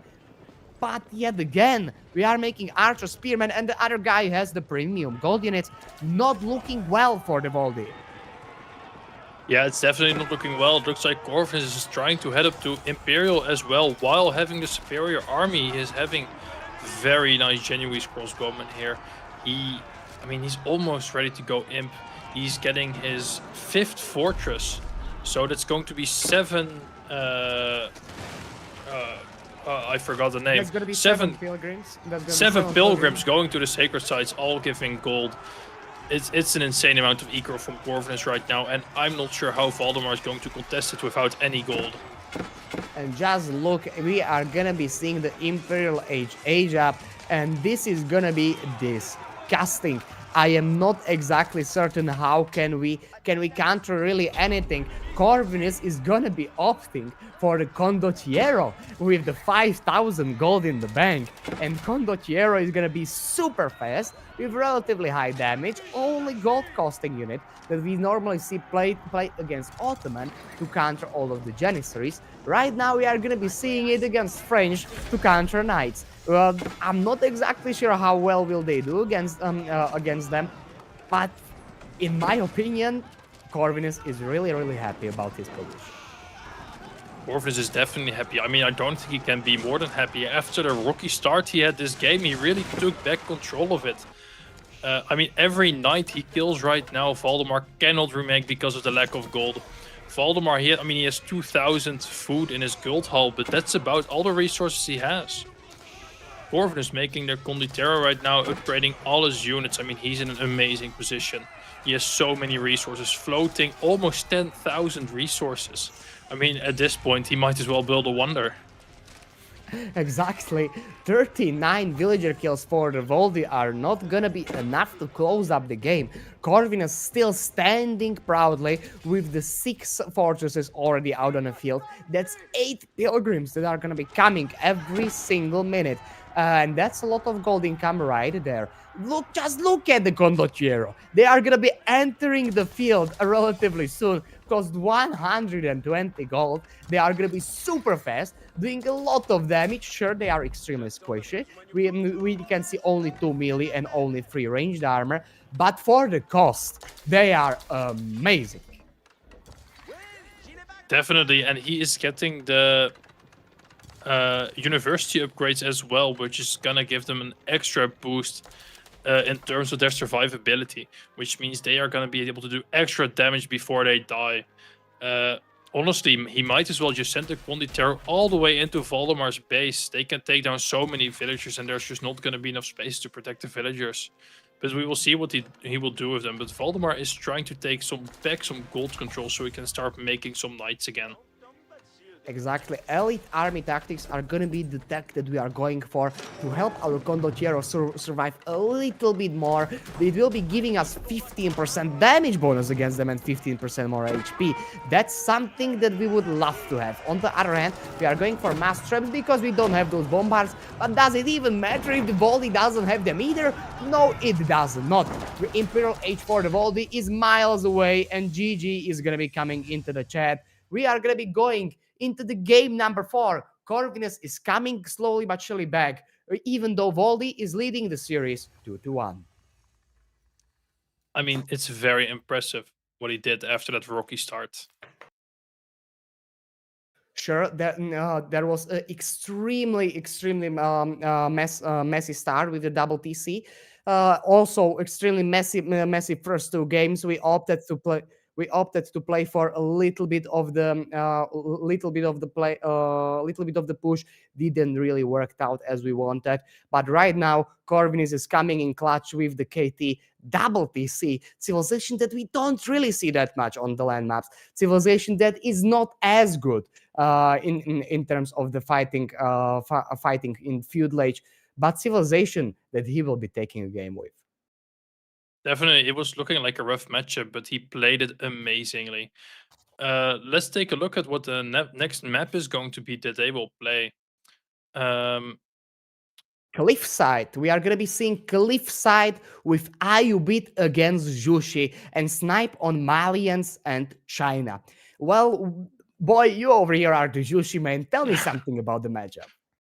I mean, honestly, I think it's quite a rough matchup for Sushi, but Sushi does have a small timing window against the Ayubits where they can be very strong and catch them off guard. The way I like to play it is, as some of you might know, is with the fast castle into knights, which Ayubits is a bit slower against, but they do have some very good units in feudal as well that can contest it. So it is going to be a rough game for Corvinus, but you never know. Well, there is going to be a lot of knights entering out the field, definitely for the Jushi if we are gonna go for the fast castle age, with a gigantic bonus for the attack speed in the blacksmith. On the other hand, we have camels. Aren't you getting mass counter just by going a lot of desert raiders in the feudal age? Yeah, that's why I'm saying it is rough. You can make a lot of desert raiders in the feudal age, which especially on a map this tiny, can be at the enemy base very quickly. So it can be very, very rough here. I think whoever wins this game, it's going to be. We're going to look at the spawn and see how many sheep they get. That's also very vital for sushi. And I think it's definitely going to be an exciting one and one where both players have a good chance to win it. how fast is the fastest castle you can do with the Jushi compared to the Iobits? Because both civilizations are the chiefs to love to go for that fast castle and take all the relics. Iobits, the civilization that already will have the dervishes out on the field to take them. On the other hand, Jushi will be aging up most likely with Shaolin Monastery, and the monks are gonna be coming out only for the food to take them. So what will the game look like if we are going to be looking at just fast castles? I mean, fast castle, it's very fast for sushi. I think you can do it in about 6 to 6 minutes 30, depending on what build order you do, how many Imperial officials you will get. And for the Iobits, it's going to be more towards the 8 minutes. So I think if you purely do a fast castle for Iobits, especially on a map this tiny, it can get very dangerous. I do think Iobit will want to contest some of the sushi in Feudal. So we are going to be most likely. So you are saying we are going to be most likely seeing some desert raiders with most likely few dervishes here and there to heal them up to contest the Jushi, and Jushi trying to go for the fast castle age. I'm not really certain if the Jushi can play prolonged feudal. Sure, we are going to be seeing maybe some Jukono to defend, and they are going to be doing very nicely against a lot of the desert raiders because desert raiders have the zero range, the armor. But on the other hand, the dervishes are going to be healing them. And we are going to be slowly but surely heading into the game, ladies and gentlemen. The Jushi against Iobit. Corvinus is going to show us what? Are we going to see some feudal or are we going to see fast castle? Definitely. Let's look at their scouting patterns first of all. We can already see Valdemar having 4 sheep. Corvin is only 1 for now. This nice split screen view. We can see Corvin is missing 1 sheep at the top there, but it might just be out of range for his vision. And I think that's also very important for the sushi, just getting a lot of the sheep. Getting very little sheep as a sushi or a player, it can be very detrimental to your game plan, especially if you have a bad sheep spawn. Iobit is not the civilization that is heavily dependent on a sheep. Sure, you would love to have them, like with any other safe, but it's not the Jushi. It's not civilization that doesn't really have any bonuses on the berries or on the deer pack. We have just the Imperial officials. IOs are gonna be very good to have. Having 20% more food on every single resource is gonna be nice. But on the other hand, the gigantic bonus for the berries that Iobits has is gonna mean not that much of the dependence on the sheep count. Definitely, and we can see Corvin is finally finding some good sheep, so he's definitely not going to find very little. The thing with sushi is once the meal is supervised, they are gonna get plus 20% food. So if his food is going to get stretched quite a bit, so that really helps sushi in the food department. Mm-hmm. On the other hand, Voldy is going to be opting, or most likely will be going for, or we are going to be seeing echoing with the free villagers coming out of it. What can we expect from this? Is this is going to be? Will we see the fastest castle age that's going to be possible for the Iobits with the echoing and then the culturing for the cheaper and faster age? I mean, we definitely can. I would be quite surprised because we haven't seen it in quite a long time. I think other wings have been quite a bit more popular, especially in the castle age. Usually, people go economic wing now to get a lot of wood and a lot of stone, but that obviously won't be possible anymore now. It is a very nice meditation garden. So he's gonna get some food. He's gonna get some gold. He's gonna get some stone from it. So yeah, it's looking very standard right now for both players. So I'm interested to see what they will decide to go for. Meditation Garden securing us some of that stone will mean that our towers on the gold and maybe even on the berries, if we are opting for fast castle, will be getting the arrow slits even without mining any stone. That's something that we'll have to see for the Jushi. On the other hand, the Groldwing just getting free villagers immediately as we age up. And this is not going to be fast castle because we are going for the dynasty. Ladies and gentlemen, Jingra Tower is gonna be built down, and that's gonna mean some feudal play is in the mind for the Mr. Corvinus. And boy, what do you think about the Jushi's feudal? I mean, Sushi's feudal can be very strong. I think honestly, Corvus might be doing a multiple TC strategy, seeing as going Song heavily discounts that second TC, and we can see he's already putting 2 vills to the stone, so that is indeed what he is doing. This is especially seen usually in team games. I don't think it's seen as much in 1v1, so I'm curious as to how Corvus is going to play this. But it can definitely be very potent. But how can we survive fast castle from the Voldy? Isn't it just gonna be fast castle age to a lot of camel lancers, some archers, and Magenics to just completely obliterating the base of the Corvinus? We are not as far away from each other to have that much time for the first camel lancer to arrive. We don't have as much time for the boom to happen. So I am not exactly certain if going for double TC would be the best play, but these players definitely know way better what they are doing than we do. And for that reason, Corvinus has, in my opinion, something special in his mind. Definitely, definitely. I 100% agree with you. It's going to be very difficult for Corvinus. I mean, if there's a player that can do it, it is going to be Corvinus. But if Valdemar decides to go castle, decides to grab those relics and make some units, it can get very difficult. But for now, it seems like he is just investing in some horsemen to try and raid Corvinus off of his resources. But he saw that he's going double TC. Valdi saw that Corvinus is going double TC, and we are opting for a feudal play.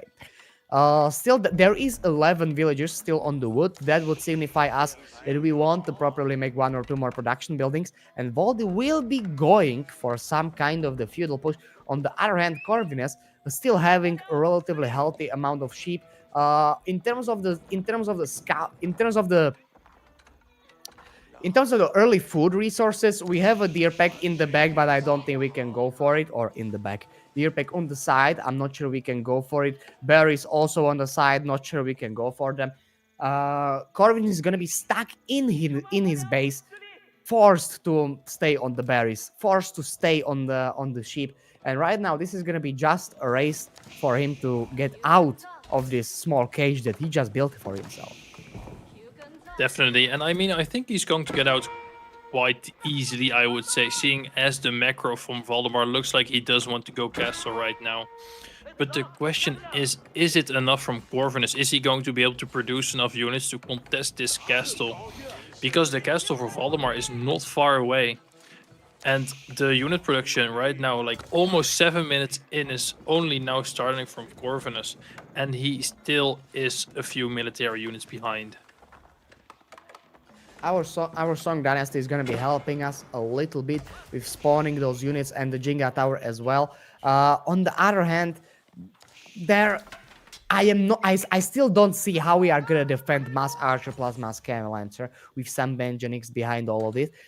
Maybe there is going to be very nice timing for the Corvinus' eco to kick in. On the other hand, having all the buildings relatively close to each other is gonna mean that those Manganics are gonna have a very nice time in killing all of it. And Culture Wing is gonna be the wing that Voldy will be going for slowly but surely. We want to get all 5 relics, and that's gonna mean 10 villagers on the gold till the rest of the game. I am not exactly certain when the double TC for the Corvinus will kick in, but it's definitely not gonna be in the next 3 minutes. The advantage for the eco is gonna be most likely in the Voldy's corner, thanks to the relics, thanks to all of the berries, and Corvinus is just spamming units, hoping for the best. Definitely, and I mean, there's 4 relics for Valdemar that are relatively easy to pick up. A relic behind Corvinus' base might be a bit more difficult, but even with 4 relics, even if Corvinus has a villager lead of about 10, those relics will equalize, especially with some sacred site control and the better units from the Castle Age. And Corvinus just has to make a lot of units and try to get him in the feudal, because I don't think it will end well for Corvinus if he tries to go a fast castle from here. There is a nice timing push at the moment happening when the IO bit is aging up, but remember, they age up slowly because they are aging in House of Wisdom. On the other hand, they are not spending any resources in terms of idle time on aging up because villagers can be gathering other resources. IO bit civilization with a very nice timing pushes, Jushi Legacy civilization with amazing timing pushes at the same time, but Corvinus is not going for it. Double TC against Fast Castle, double TC with Feudal Age all in, and Fast Castle with probably. I would love to see Mass Archer, but I am not sure what the Voldy will want to go for. Most likely, Cam Lancer is going to be the play. On the other hand, Corvin is going for some Jukono. Jukono in big enough numbers can kill anything they want. They are gonna be doing at least 3 damage a shot. That's basically their minimum. On the other hand, archers little bit better in the lower numbers, Jukono better in the larger ones. Feudal Age army is gonna be better for the Corvinus, but this is gonna be Castle Age army for the Golden. Valdemar going for that man-at-arm and archer. It's a very dangerous combo to play against as a feudal player.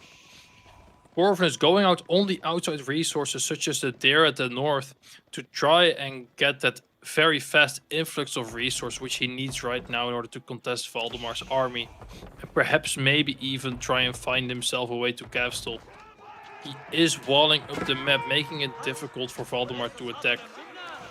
So I'm very curious as to where he will go from here, but it looks like we'll just keep investing into military for now, seeing as he does have a lot of wood in the bank.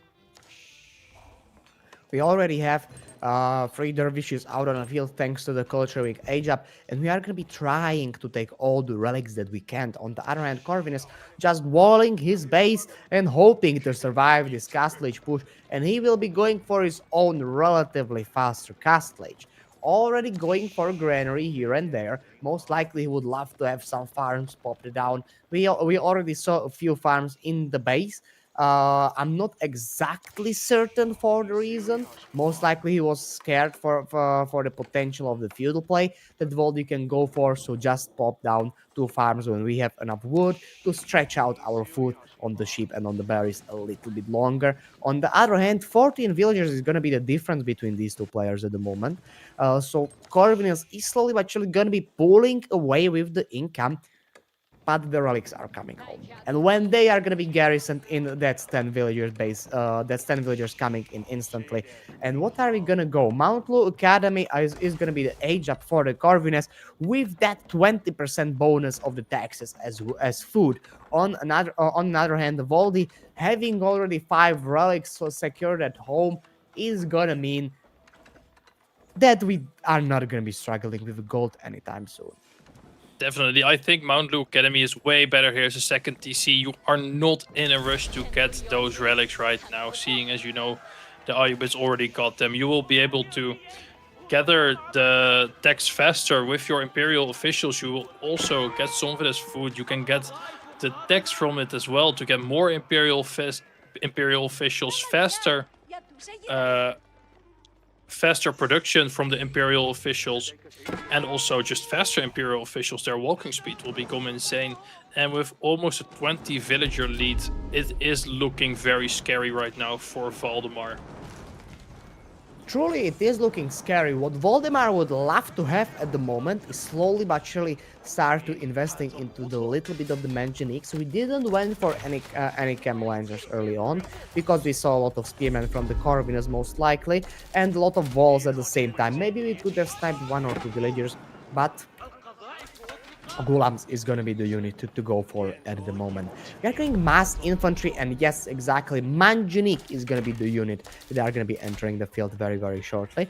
If you are gonna see the bigger numbers of the Manjanik, like 2, 3, maybe even 4, these are gonna be the scary numbers, and the crossbows are not gonna be enough, even if there's gonna be 20 of them out on the field, to effectively counter the army from the Voldy, even though he's going for mass men-at-arms. Just thanks to the insane Manganic damage output.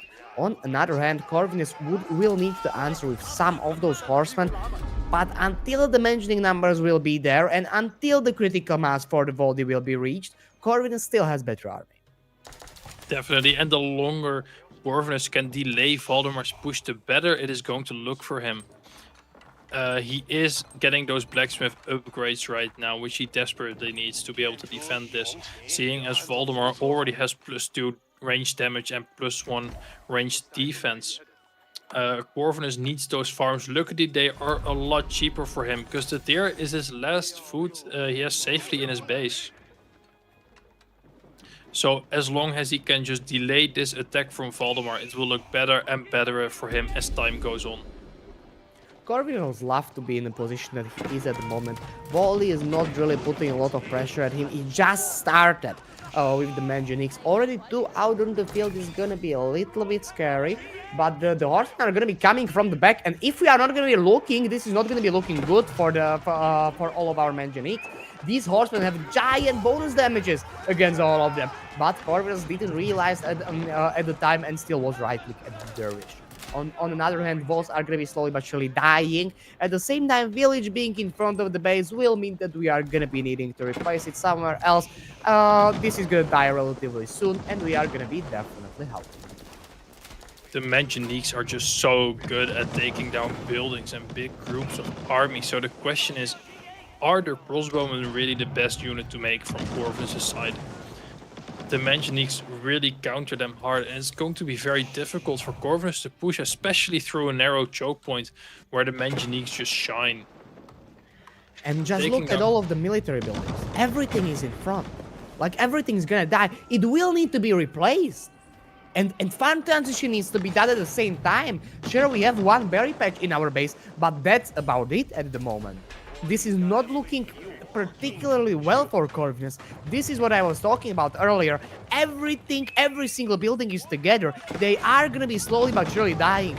Every single production building will need to be replaced, and this is the precious resources that would need to be investment into something else. 3 Mangonix already out on the field, and we are making 20 gulabs, soon to be 24, that will be supporting the nest of bees on the other side for the Corvinus, are gonna be the counter. Mangonels are better in bigger numbers, but Nest of Bees are gonna be way better in the smaller ones. They have a little bit bigger area of the effective damage, and they are gonna be very nice in sniping the Mangonels. As much as I love my Nest of Bees, I might have to give the advantage still to Mangonix, just because of their burn potential right here. And their spread, I mean, you can spread all your units out as far as you want, but the Mangonix will still hit them. I might even go as far as to say that Mangonix are the best siege unit in the game right now. It's just looking so rough for Corvinus. He is behind in siege, he is behind in military. He does have 30 more villagers than Valdemar, but it's looking really rough for him right now. And Valdemar sitting on 5 relics and 3 secret sites. Remember, 5 relics is basically 10 villages, 3 secret sites, another 300 gold a minute. That's why we are not seeing a single villager right now sitting on the gold vein for the Voldy. And all of the nesting bees are going to be right now coming in. We'll be trying to snipe all the Mangonix. And there is not enough villagers to repair them. Look at all of those dervishes carrying the relics. Gonna be trying to secure the Mangonix from the army that Corvinus has. First Bololo is going to be coming in, second one at the same time, and Corvinus needs to slowly but surely back off. Third Bololo will be coming in at the same time. Corvinus cannot really be taking a fight inside of that circle, but it doesn't really matter. All of the enemies are going to be firing and killing every single crossbowman from the Baldy. At the same time, Mangonix are slowly but surely getting in, but there is just more nesting bees at the moment. 20 crossbows out on the field for the Corvinus are going to be making a quick job with all of the front line, but not as quick as the Mangonix from the Baldy. They are going to be annihilating all of the army over here. Slowly but surely, every single nest of bees will be dying, and the relics are still carrying with the dervishes, and this was not enough army to defend this. Right now, Voldy is winning the engagement. Double TC is going to be helping with the cannon emplacements, but is not going to be enough at the moment. The healing from the dervishes is going to be taking us to the base of the Corvinus and killing everything. Sure, we have some Springles that are going to be doing a very nice job against them, but at the same time, there are going to be very, very heavy losses. Definitely, it looks very good for Valdemar right now. The second TC about to get taken down. Corvinus putting all the villagers to try and stop the mangonels and the tower from going down next to his base. I mean, it is looking really rough. Still so many units right under Corvinus' TC. I'm not sure how he's going to stop all these units. He doesn't have the army. He doesn't have the production right now. He is trying to make siege, but the moment the siege get out, it just dies. So many villagers dying as well. Already 10 villager kills. The dervish are finally dying, so there's not going to be any more healing. The relic safely under Corvin's TC, so if he defends, he will get 3 relics. And we get the Great Tower of the Siege, my favorite siege unit. This It's is a gonna bit of a be meme, but exactly. It's a bit of a meme, but doesn't really matter that much. Tower of the Sultan is gonna be coming in. It's a very good unit actually in killing the range mass. Thanks to their arrow slits in placements. On the other hand, Corvinus is gonna be still staying in the game even with the heavy losses because this is his last chance to qualify for the Homestead Cup. This is the last chance that he has. This game will decide it if we are gonna be going into the game number 5 or if this is gonna be his bye-bye. On another hand, there are gonna be a horseman in the play, which we really need to play to kill this Tower of Sultanate on, but I'm not sure they are going to be coming in time. We have 50 villagers out on the foot at the moment, gathering everything they can and trying to just spam as much units as we can, trying to survive, taking every single chance that we can to do anything just to be in the game. There are 3 relics, as Boy pointed out, in the games of the Corvins at the moment, and that's not the golden camp that Voldy is going to be having. So this is actually a little bit not as bad for him as it would may seem. He still has better economy, but the army numbers are just simply said not there at the moment. definitely. I mean, look at the incomes. So much income from Voldemar in the wood department right now, but not a lot of gold. And it's totally the opposite for Corvinus. His food and gold are looking really strong, but his entire base at the front is getting taken down, which is really rough. I mean, how many landmarks does he have left? Definitely his H3 landmark, and now he still has 3 landmarks left, so a landmark snipe is not on the table yet. But it is getting close, and one more fight, and that could do it. More towers being dropped in his base, so he cannot repair the TC. Manganiques Well, on the way to the farms, which, I mean, this is looking rough. Well, landmarks time not on the table, but secret side victory definitely was. 3 minutes were remaining out on the clock. Right now, Corvin's decapping it with a single horseman, and all of the Manganiques are slowly but surely going to be running towards that granary. And when that granary dies, there will be no more food for the Corvinus. And where there's no more food for the Corvinus, I'm not sure how we will defend this. Sure, we have only 1 Tower of Sultanate at the moment, but 5 Manganiques are going to be basically destroying everything that isn't labeled as a horseman. On the other hand, Corvin is trying to make some nesting bees to counter it, but Manganiques are simply set better, as we saw a little bit earlier. And every single landmark is slowly but surely going to be coming in. Voldy realizing that I don't really need to kill all the farms, even though it would lovely to see that happen. We can just kill him on the farm transition. And he is going to Willow Low, so the Manganiques cannot be touched. Amazing hits from the Manganiques on the crossbowman right now. Villagers Just get look pulled at to this destroy fight. the Tower of the Sultan. Just But look it's at not this fight. looking It's great. complete annihilation. The 30 villagers are being pulled to kill Manganiques, but at the same time, all of the army from the Corvinus went down to the drain. It basically disappeared against these Manganiques. It was complete destruction, annihilation. We are on the same villager numbers at the moment, but one player doesn't have his double TC or even his second TC or even his main one is going for the stone. Will be hoping for the keep to save his ass. On another hand, Vold is still in enormous position to take the game. Corvin is still staying in. He knows this is his last chance to get qualified. He will be trying to get the victory with anything he can. He will be fighting with the bare hands if he will not have the resources.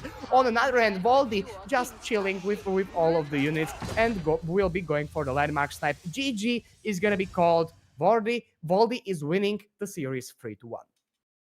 What an amazing game from both of them. Such back and forth at one point, but in the end, Valdemar taking the win. Voldy taking the lead in the series and basically winning it. We saw a nice best of three. Corvinus show us a masterpiece on Dry Arabia with KT, but on another matchups it was really tough. On another hand, Voldy playing very nicely, and basically this was in all of the other games. This was not really a very close games in my opinion. Voldy playing pretty decisively, taking huge fights and playing to his advantage, winning very easily, I would say, in this last game with the Iobit. On another hand, with the Golden Horde as well, was pretty much Corvinus played well, but Voldy just played better. Katie game was really interesting. Fortresses were the saving grace, but yeah, exactly. Voldy played Let's take a better. look at the records. So we can see that Valdemar won 3-1 against Corvinus and Puppy Ball won 3-0 against Lash. So the next game they will have to play are gonna be against each other. Which Puppy Ball a very strong player, but after the showing from Valdemar I think will put up a very good fight. Also, we have Demu versus Numenon, which is also going to be very cool to watch. Below there, we have Wham versus Cat. Cat taking it 3-2 to Myriad, which is really cool. And MSN versus Kiljardy. MSN MSN versus Kiljardy is gonna be a very interesting game, but we are gonna be going towards we are going to be going for a small break, and after that we are going to be slowly but surely returning with another best of five for you, ladies and gentlemen, so stay tuned for more games to come.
And we are back, ladies and gentlemen, straight up with the game Cat versus Myriad. We are going to be looking at Macedonian dynasty against the Mongols on Frisian marshes map that is very specific for the for a giant amount of shorefish that you can go for. That's why Mongol is so good, because of the Dark Age push. You can't, or it's really hard to go for the mass fishing ships or mass docks if the Mongol can just make one or two double spear batches and torch it down and get resources for it.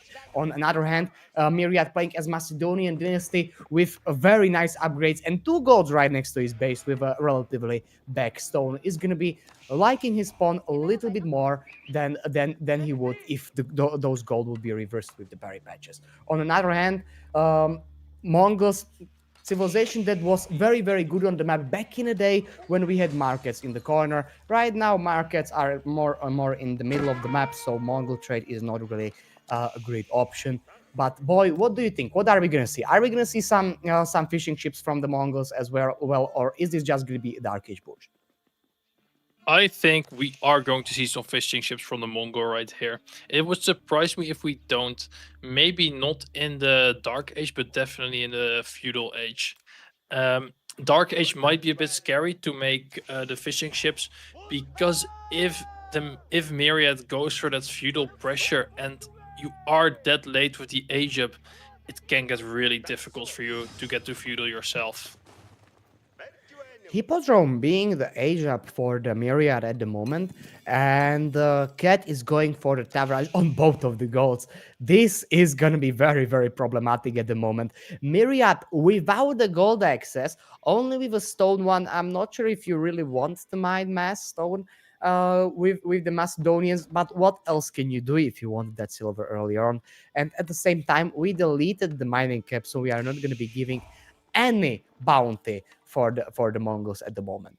Macedonian age up with a 4 is pretty standard. On another hand, Cat is going to be trying to go for the age up as well. We can see already 4 villagers are on that gold vein. This is going to be tower rush against just normal feudal. No fishing ships yet.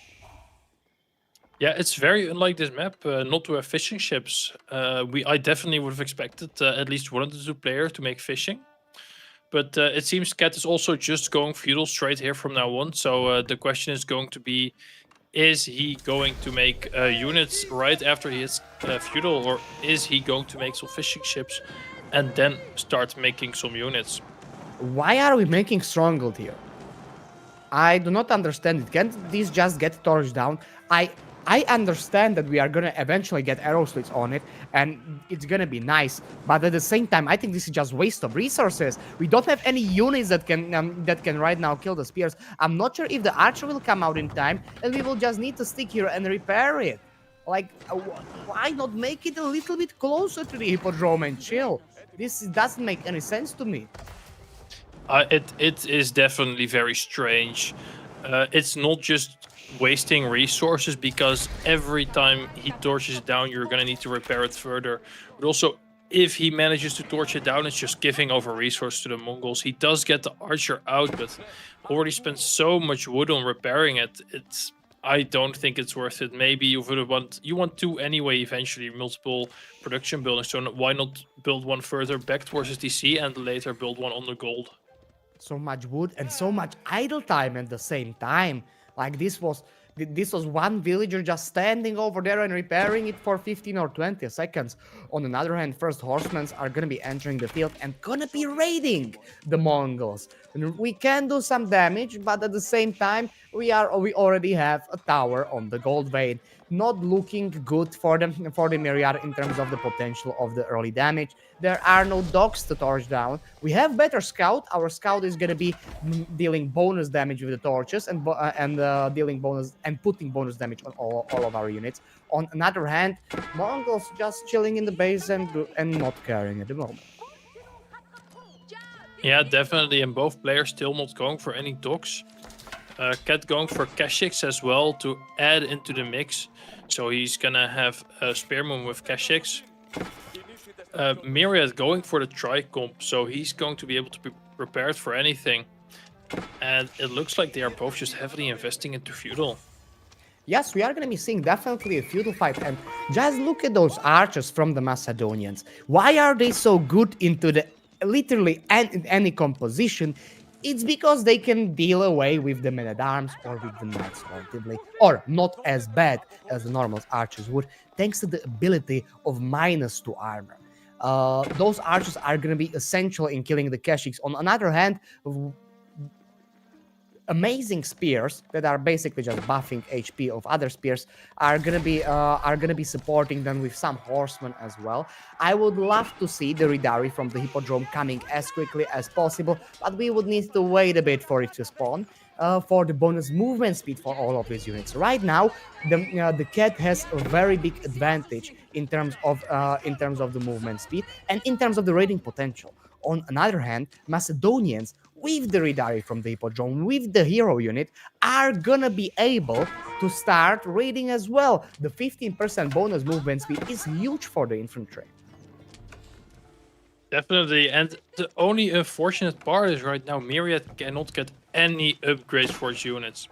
Normally you want to get some +1 damage for your archers maybe, or some extra ranged defense for your horsemen, but he is not getting it any silver because of that tower. There is just no gold available where Myriad can go.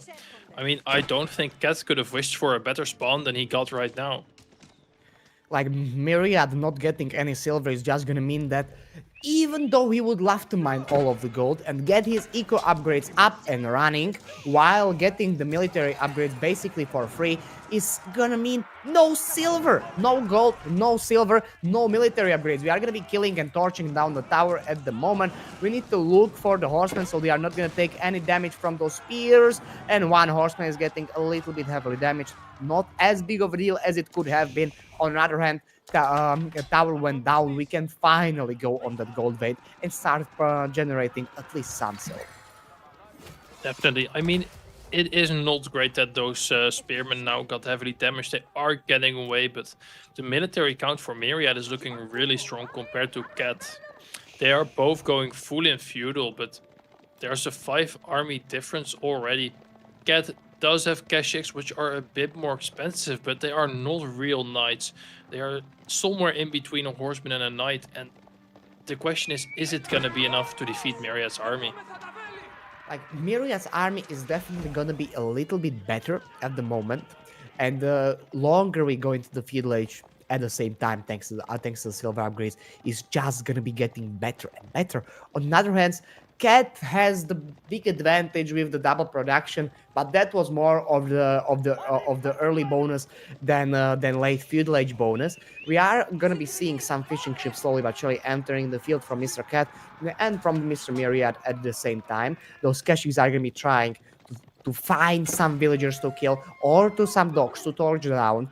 And Myriad, on the other hand, will be just applying a lot of pressure with his army, Cat making mass archer to counter Myriad's spearman, archer, horseman composition.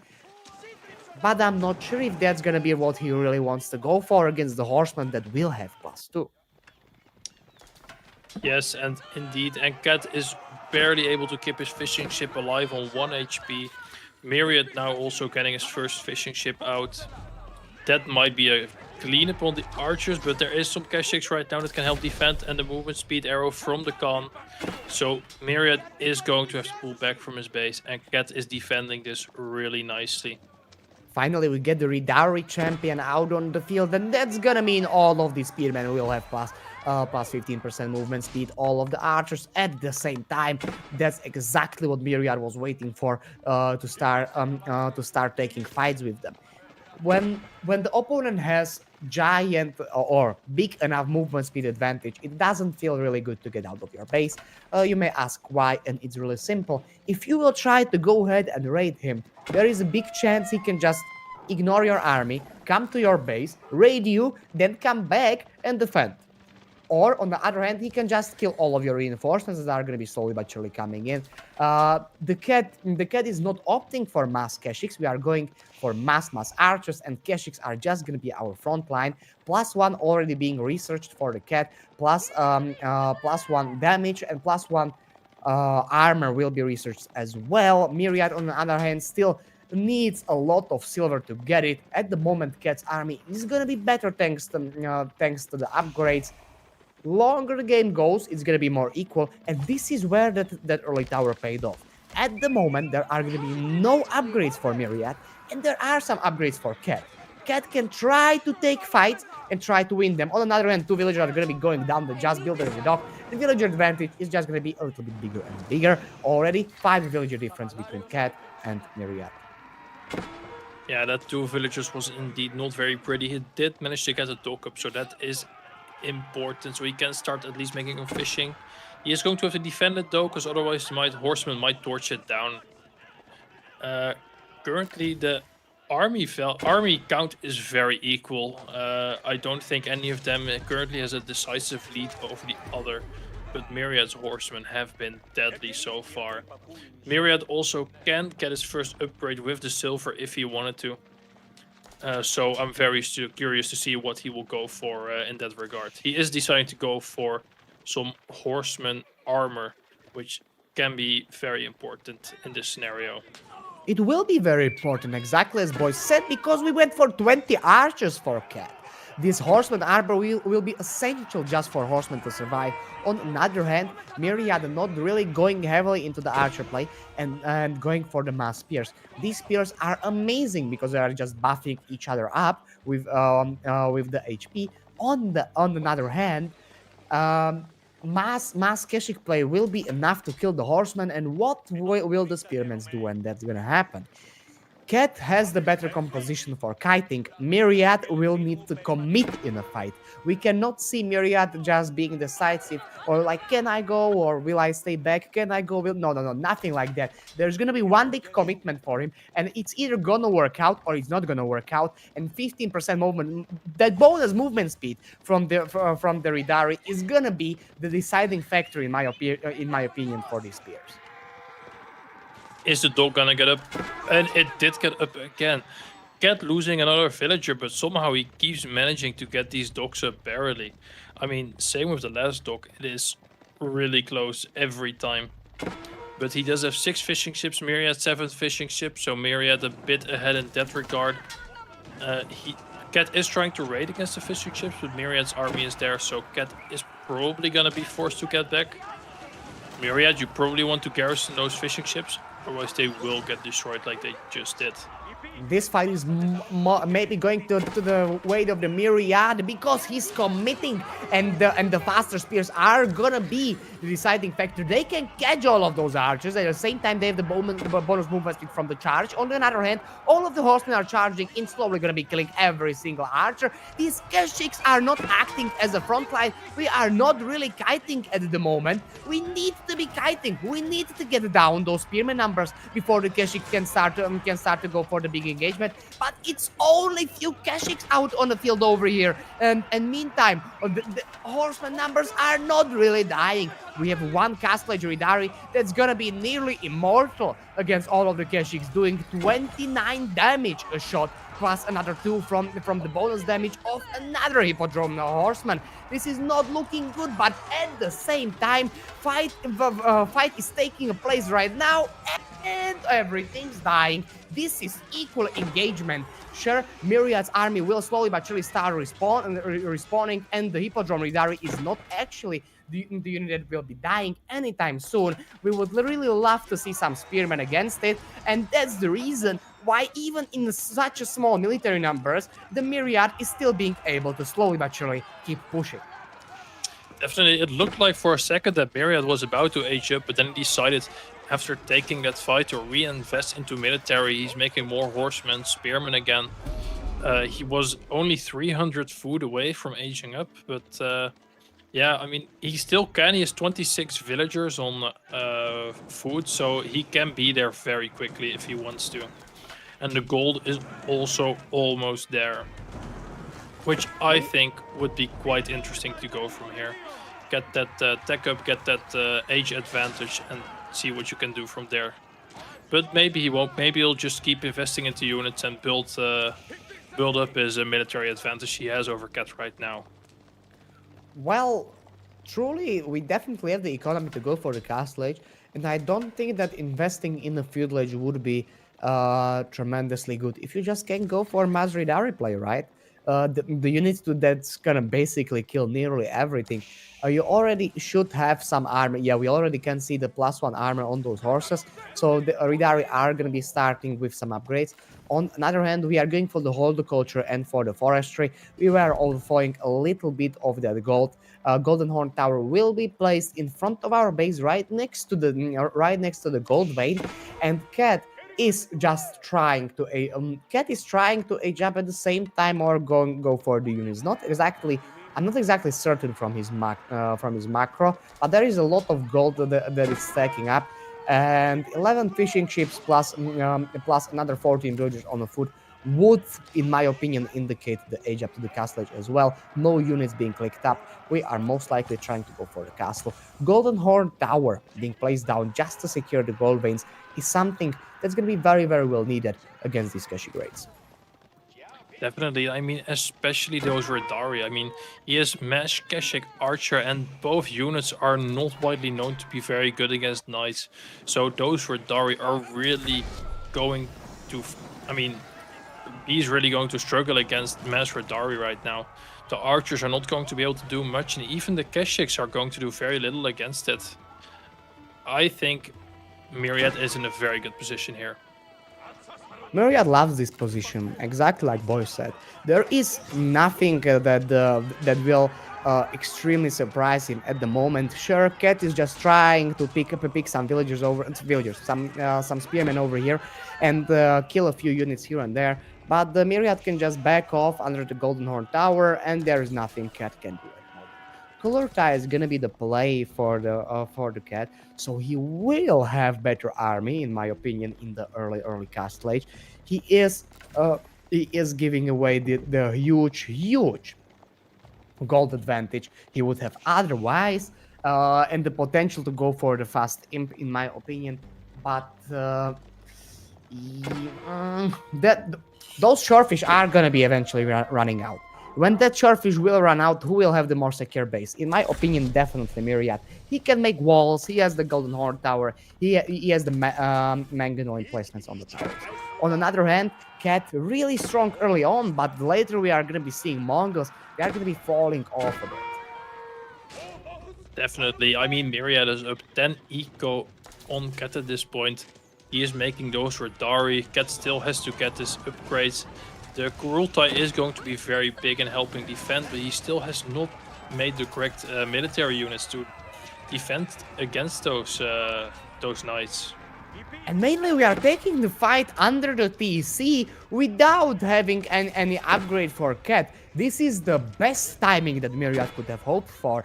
This is the best timing that he could have pushed in. Cat is still trying to get as many units out on the field as it is possible. We are switching from archers to some crossbows to counter all of the Radari that Myriad is making. Already 8 are out on the field.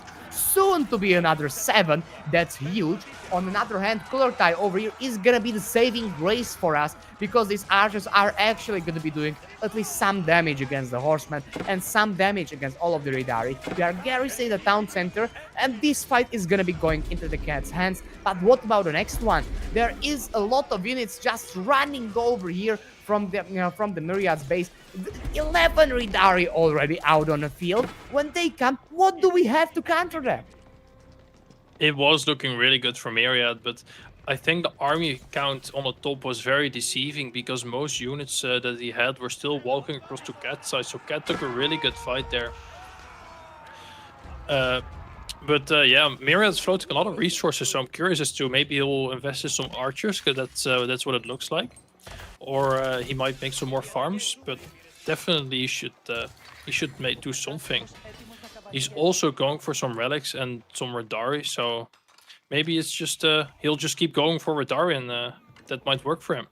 Like, exactly, there's no point in doing anything else. It's such a good unit in the castle. It's gonna be killing nearly anything, and there is definitely not enough units from Mr. Cat to counter it. Only 9 crossbows are out on the field. And what is the front line from the Cat at the moment? Just look at the units that are out on the field. 3 Keshik! That's the front line for the Cat. Like, how they are gonna disappear, and 3 Keshiks are just now gonna be dying as we speak. They went for the raids. not looking good for them. Only range units from the Mr. Catcher. They are going to be doing a lot of damage thanks to already having +2 and having that color type bonus. But Ridari are just going to get on top of them, and after that, they will just disappear. It doesn't matter they are counter units. It doesn't matter that Crossbowman has a giant bonus damage against them when they will just die. Definitely, and I mean, Myriad taking out some of Cat's fishing boats. Like, the fish was still there, so it's not ideal for Cat. Just, like, Myriad 15 eco ahead of Cat. Like, look at the income. 1,000, more than 1,000 gold compared to only 800. I mean, it's looking really good for Myriad right now. There's very little frontline for Cat. I'm not sure what Cat's plan is from here to get Myriad out of this game. Like, Cat is scrambling for anything that he can. Mass Crossbowman is something that he will definitely need to take this Ridarion, but Myriad already finding the answer with all of the archers. On another hand, we must look at the upgrades from Mr. Myriad. Those archers do not even have +1 yet. It's just researching. So it's gonna take a minute for it to kick in. On another hand, I think that Myriad would love to wait that minute. The longer he waits, better his army is already having +3 on all of the Ridari. And this is the fight that I was talking about. What is the front line at the moment? All of the Ridari are just gonna be getting on top of this army and annihilating everything. It doesn't matter that crossbows are the counter. If there isn't a front line, they are just disappearing. Sure, Color Tie was over there to help, but when we need the kite, Color Tie cannot be buffing us all over the map. It's just a building that needs to be moving. This is not the best play for the Cat to be in 50 military against 20. 20 equal for the Myriad at the moment, and no army to speak of to defend the base from the Mr. Cat. Sure, we made the farm switch. There are some pastures, but what is it gonna help us if we are just gonna die? Definitely, and not just that. Look at Myriad's resources. He's preparing to get an Imp H up.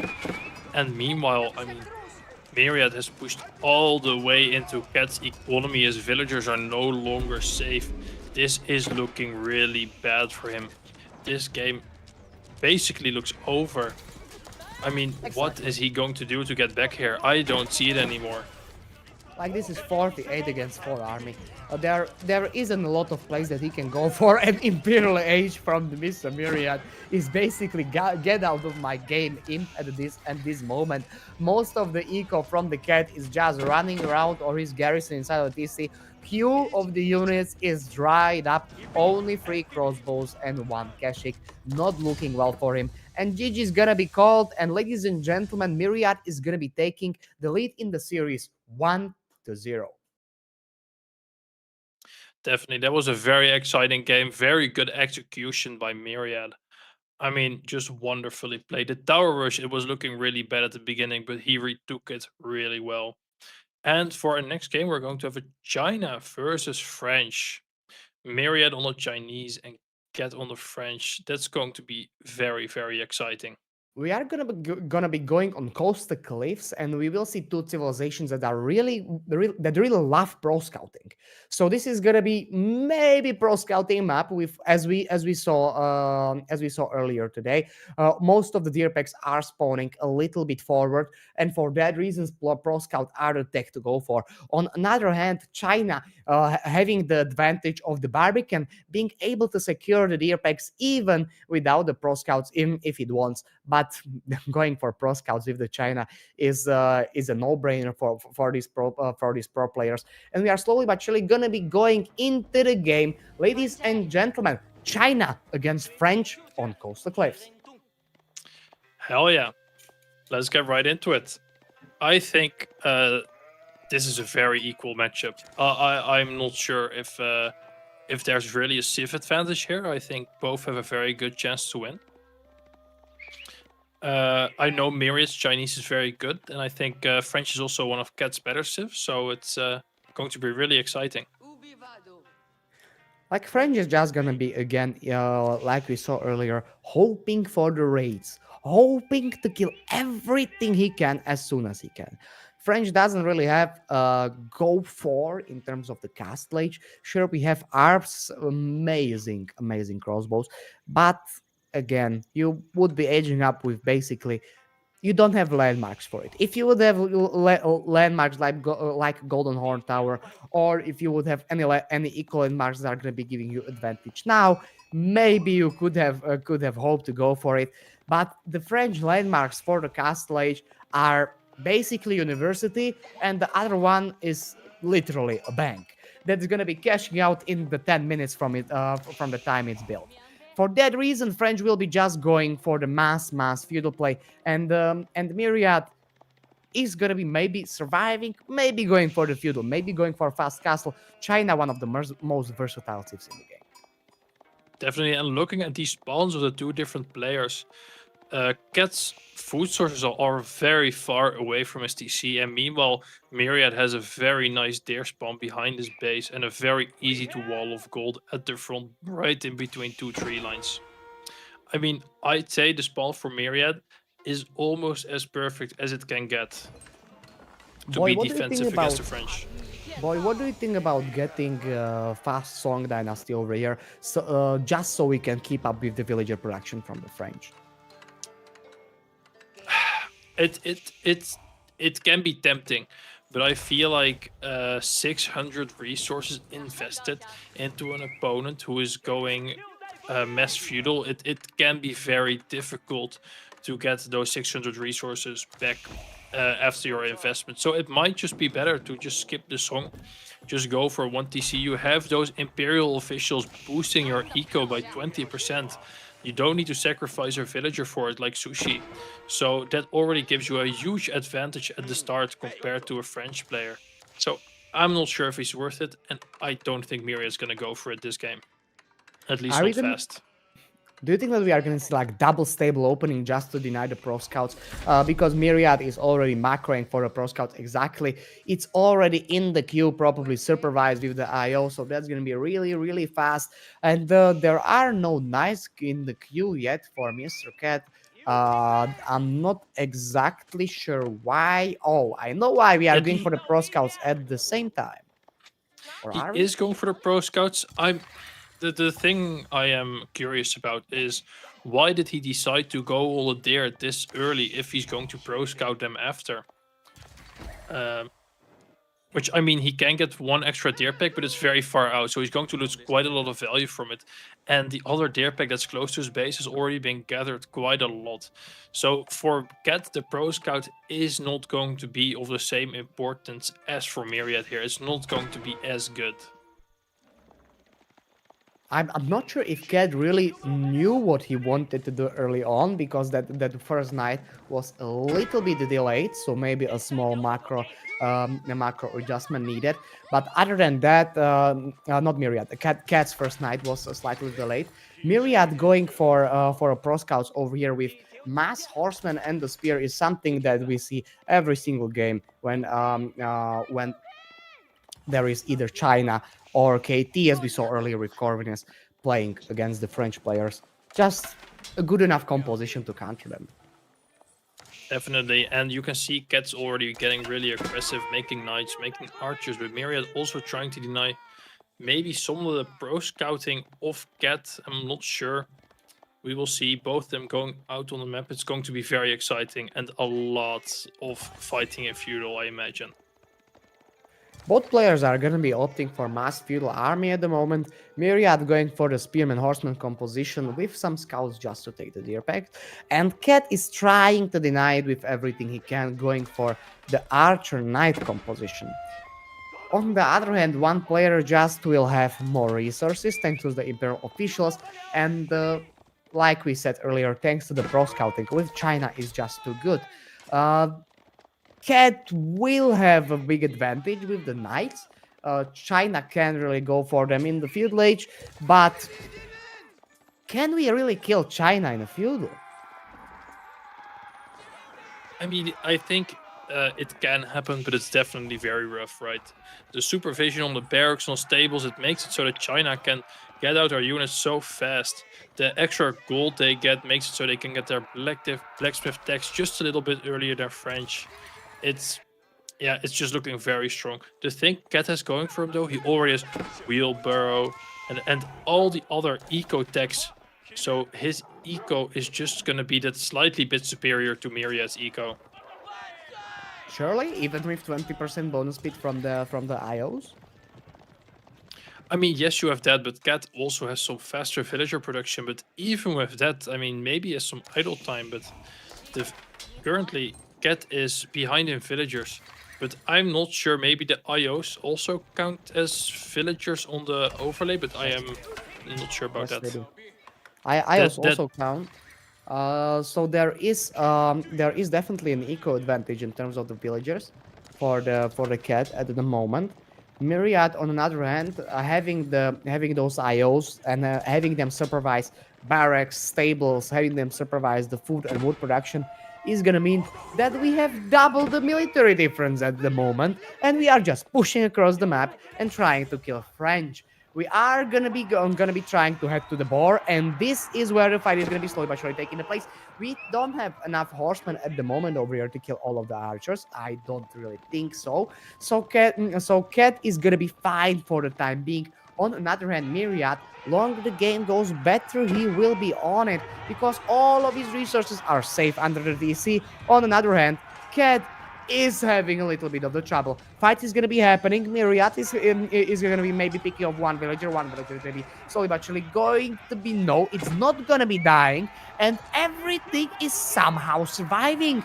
Cat is not taking a lot of damage, just some army dying. Well, some army dying. Maybe the point in which the Myriad is going to be taking the game over here, the pushing away from the bar, and the idle time of 8 villagers just running over here is gonna mean not as much military in the queue.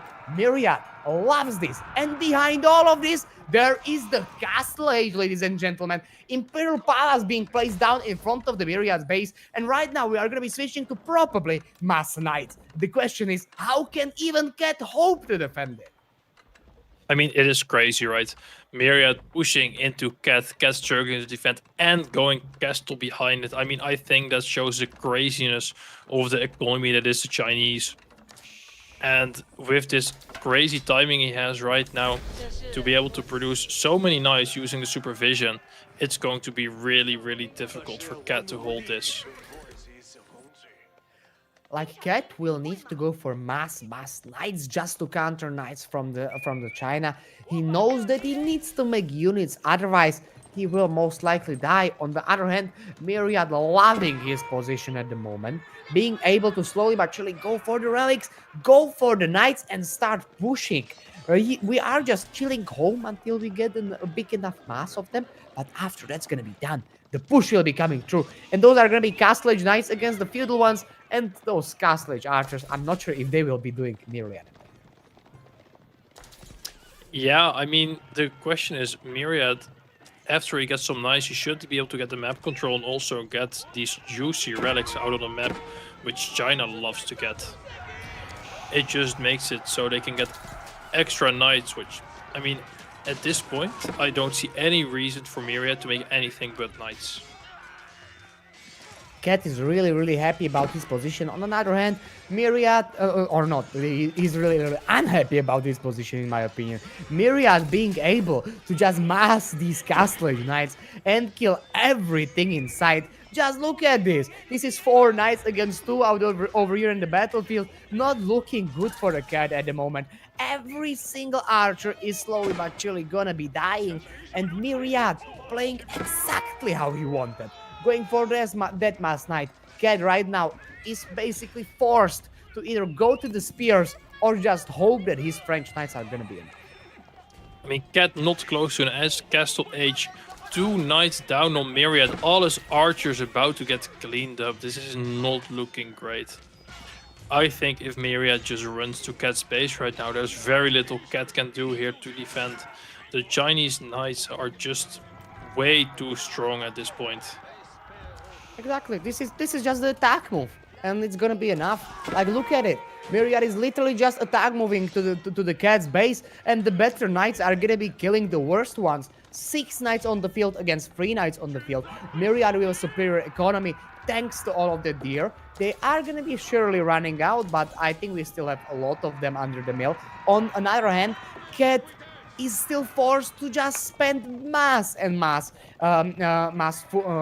invest mass and mass food and gold into the knights in the feudal age to hope that he can defend. But these are better knights in the castle age. They are just gonna be killing everything. Archers are not gonna do anything. Just look at the fights that are happening out on the field. Sure, Myriad is playing with him a bit, running back and forward, but this is not a good fight for the cat to be taking a place. The Myriad is taking the game, in my opinion, number 2 in the series. This is beautiful play from him at the moment, calculating exactly the timing, pushing exactly when he needed to, and everything from the cat is gonna be dying. Not looking good. Not looking good for the Mr. Cat. Definitely, I mean, so many units going down. Cat has no military. He is 8 villagers down on Myriad. It's looking really, really bad for him right now. I wouldn't be surprised if Cat would just call it right here. He probably doesn't want to. I mean, you always want to try until the bitter end, but at what point do you just give up, right? Exactly, this is the last chance to qualify. These boys are right now playing for the last 2 spots on the Homestead Cup, so they are gonna be playing till the end. On the other hand, 50 villagers against 40, and French TC is making them a little bit faster, is not indicating the good spot for the Mr. Cat, and Myriad is gonna be leading in the series 2-0. Was an amazing game. I think both players played very well, but Myriad's execution, I mean, maybe I would even get close to saying it was close to perfect. The pro scouts into the horsemen and spearmen being able to push while at the same time aging up, going into that mass knights. It was a beautiful build order that was very well executed by him. And we are gonna be seeing another game on Gorge at the moment. JD against Golden Horde. We saw a similar matchup on Gorge. It was JD against Byzantine earlier today. Not Byzantine, Macedonian. Sorry, Macedonian with the Mr. Corvinus. So right now we are gonna be seeing JD trying to take down the Golden Horde. What do you think is gonna be the feudal play from the JD over here? I mean, JD, they always want to play a lot of feudal, right? A lot of feudal brawling, get the JD XP up so she can reach her level 3, which is going to be really potent. But we will see what the players are going to do. And let's take a look at their spawn and what they are going to decide to do. Myriad starting with the immediate mill just for that XP on the JD. On another hand, Cat going for pretty standard Golden Horde, starting on the foot, going to make that OVO and going to make that Golden Tent and the early wheelbarrow actually. So we are gonna be seeing early wheelbarrow from Mr. Cat, and on another hand, or from the Myriad, terribly sorry, and on another hand, Cat is just gonna be going for as fast of the age up as possible. Are we gonna see the Torgut age up, or is it just gonna be production buildings, Mr. Boy? I think you want to go for the Torgood here. I mean, it's, in my opinion, very difficult to justify the production buildings over the Torgood. In the long run, the Torgoods are just gonna give so much more of an advantage compared to the production buildings you get, that I don't think it's ever worth it to go for the production buildings in the current meta.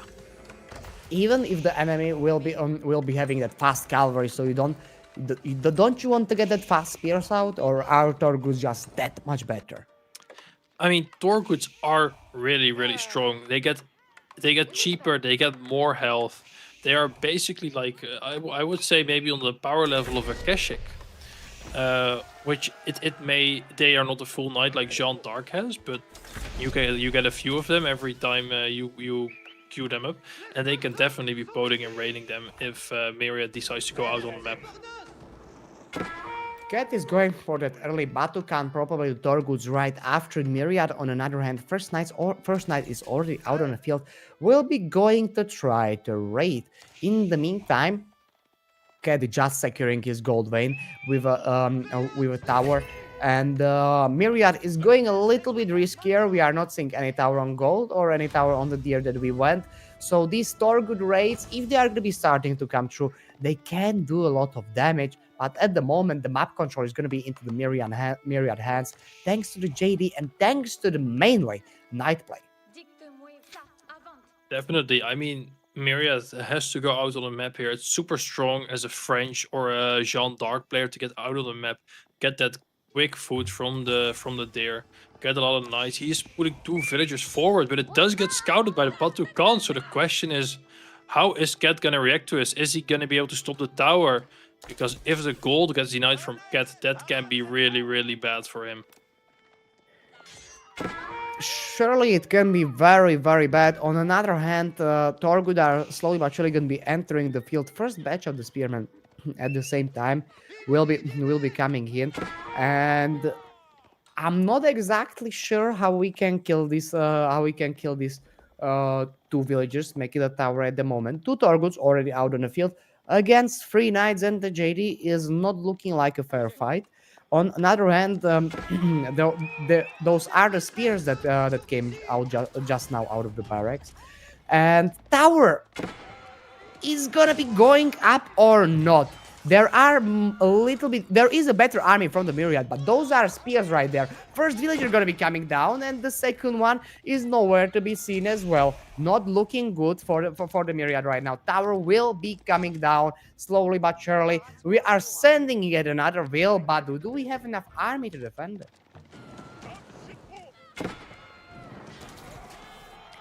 Surely there is a play for the Mr. Cat to do.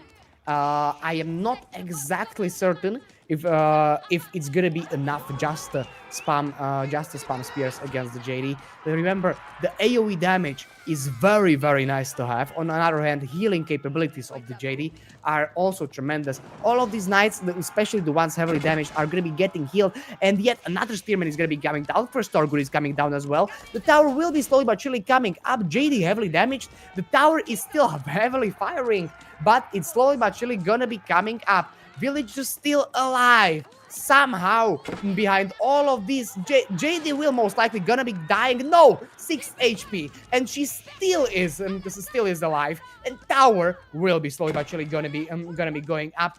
Cat is gonna be having a tremendous problems with getting the gold right now.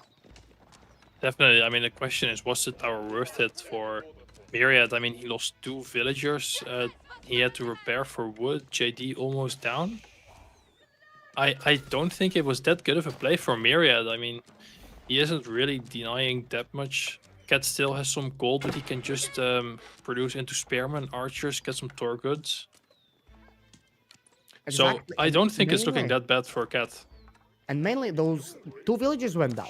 If the 2 villages wouldn't go down, I would think that it would be fine. But right now we are diving the gold vein. This is the difference between having and not having a tower over here. We are being slowly but surely pushed away, and there are not enough spots inside of this tower for all of the villagers. 1 villager at least will be dying over here, and that's gonna mean already Cat is gonna be having a very nice villager advantage in the number of 2. 3 villagers went down for the Mr. Myriad. Definitely. I mean, it looks like Myriad's gonna go for the boar here, which that's for the JD XP. Yeah, maybe the 1 village is gonna gather resources from there, which it is very dangerous. I mean, 1 Torgood there and the village is gonna be dead. And Myriad cannot afford any extra villager losses right now. The tower is going down. What is inside? Some knights? Some knights, yeah. Is the archer play actually good for the Myriad if we are already seeing some Karash out on the field with Mr. Cat that are gonna be buffing all of the units with +1 ranged armor, and on top of it we can research yet another one. Is the archer play really, really necessary? I don't know. The villager on the board is slowly but surely gonna be coming down. Cat saw it, and it's not gonna be looking well. 5 villagers already dying for the JD player over here. Yeah, it's not looking great. 5 villagers already dead. Torgood getting another villager kill. So many spearmen. It's getting difficult for JD to deal with them at this point because there are so many of them. Like, hmm, this is rough right now. It's getting only rougher and rougher for the JD, in my opinion, because longer the game goes, better position it is for the cat, thanks to the Torgut, thanks to the massive armor advantage that he will have, thanks to the Karash. Just look at the composition. One guy is going archer knight. On another hand, we can see Torgut mass spear, and probably I would love to see a few horsemen over here at the same time to kill the archers, but those spears are a little bit more tankier than the normal ones, thanks to the Karaj buffing them. And those Torguts are actually way more tankier, thanks to the +1 armor. That's usually the difference between Archer doing 3 and doing 2 damage, and that's basically 1/3 of the damage gone. Yeah, definitely. I mean, even well knights are really, really, really strong, right? They are the strongest unit you can have in Feudal. The question is it enough? Because I am not sure. There's 2 towers on that goal. It's very difficult for Myriad to push to do any damage. And meanwhile, he is 6 villagers down compared to Cat and the Batu Khan, seeing to see if he can get another villager. But Myriad is very quick on the reaction. So that is good to see, but the gold still with no tower on it. It's not great. Exactly. This is 6 villagers down, like Boy said right now. But this is not only 6 villagers down. This is 6 villagers down against Golden Horde. Golden Horde, who is producing each villager 1.5 seconds faster than the normal Thief over here. On another hand, having more armor on the units and having better towers than normal civilizations. Very hard to break this defense at the moment. Cat will be having a rough time trying to raid at the moment, thanks to not playing as much of the cavalry, but he's just using his Torgus tremendously over here, raiding the gold veins, raiding the boars, raiding the deer packs, doing everything he can. And during all of this, we are going to be seeing him slowly but surely edging up towards the castle. Just look at that macro, and age up is going to be coming in with the +2 for all of the heavy units. That's going to be amazing against the archers. But how many archers does the cat have, Mr. Boy? For right now, 0, but you never know. It could happen, but I mean, it's so hard for Myriad to push into this. Cat basically has a free castle. He can go into castle units. It's going to be very strong, and another villager going down for Myriad. I mean, the eco is just getting worse and worse. 8 villager kills already. It's I mean, it's 15 knights, so if Myriad finds his way to the castle age, it's gonna be huge. Royal Institute here could be devastating for Cat, so Myriad is definitely not out of the game yet, but it is looking very, very good for him. Terribly sorry, I misspoke earlier. I was meant to say how many archers does Myriad have, but we are seeing 10 archers out on the field, and the Cat will be having the +2 armor for all of his heavy units against all of it. That's gonna be very nice to see. At the same time, +1 in the blacksmith is gonna be coming in. We will love to see that. On another hand, what can Myriad do right now to counter Scat composition?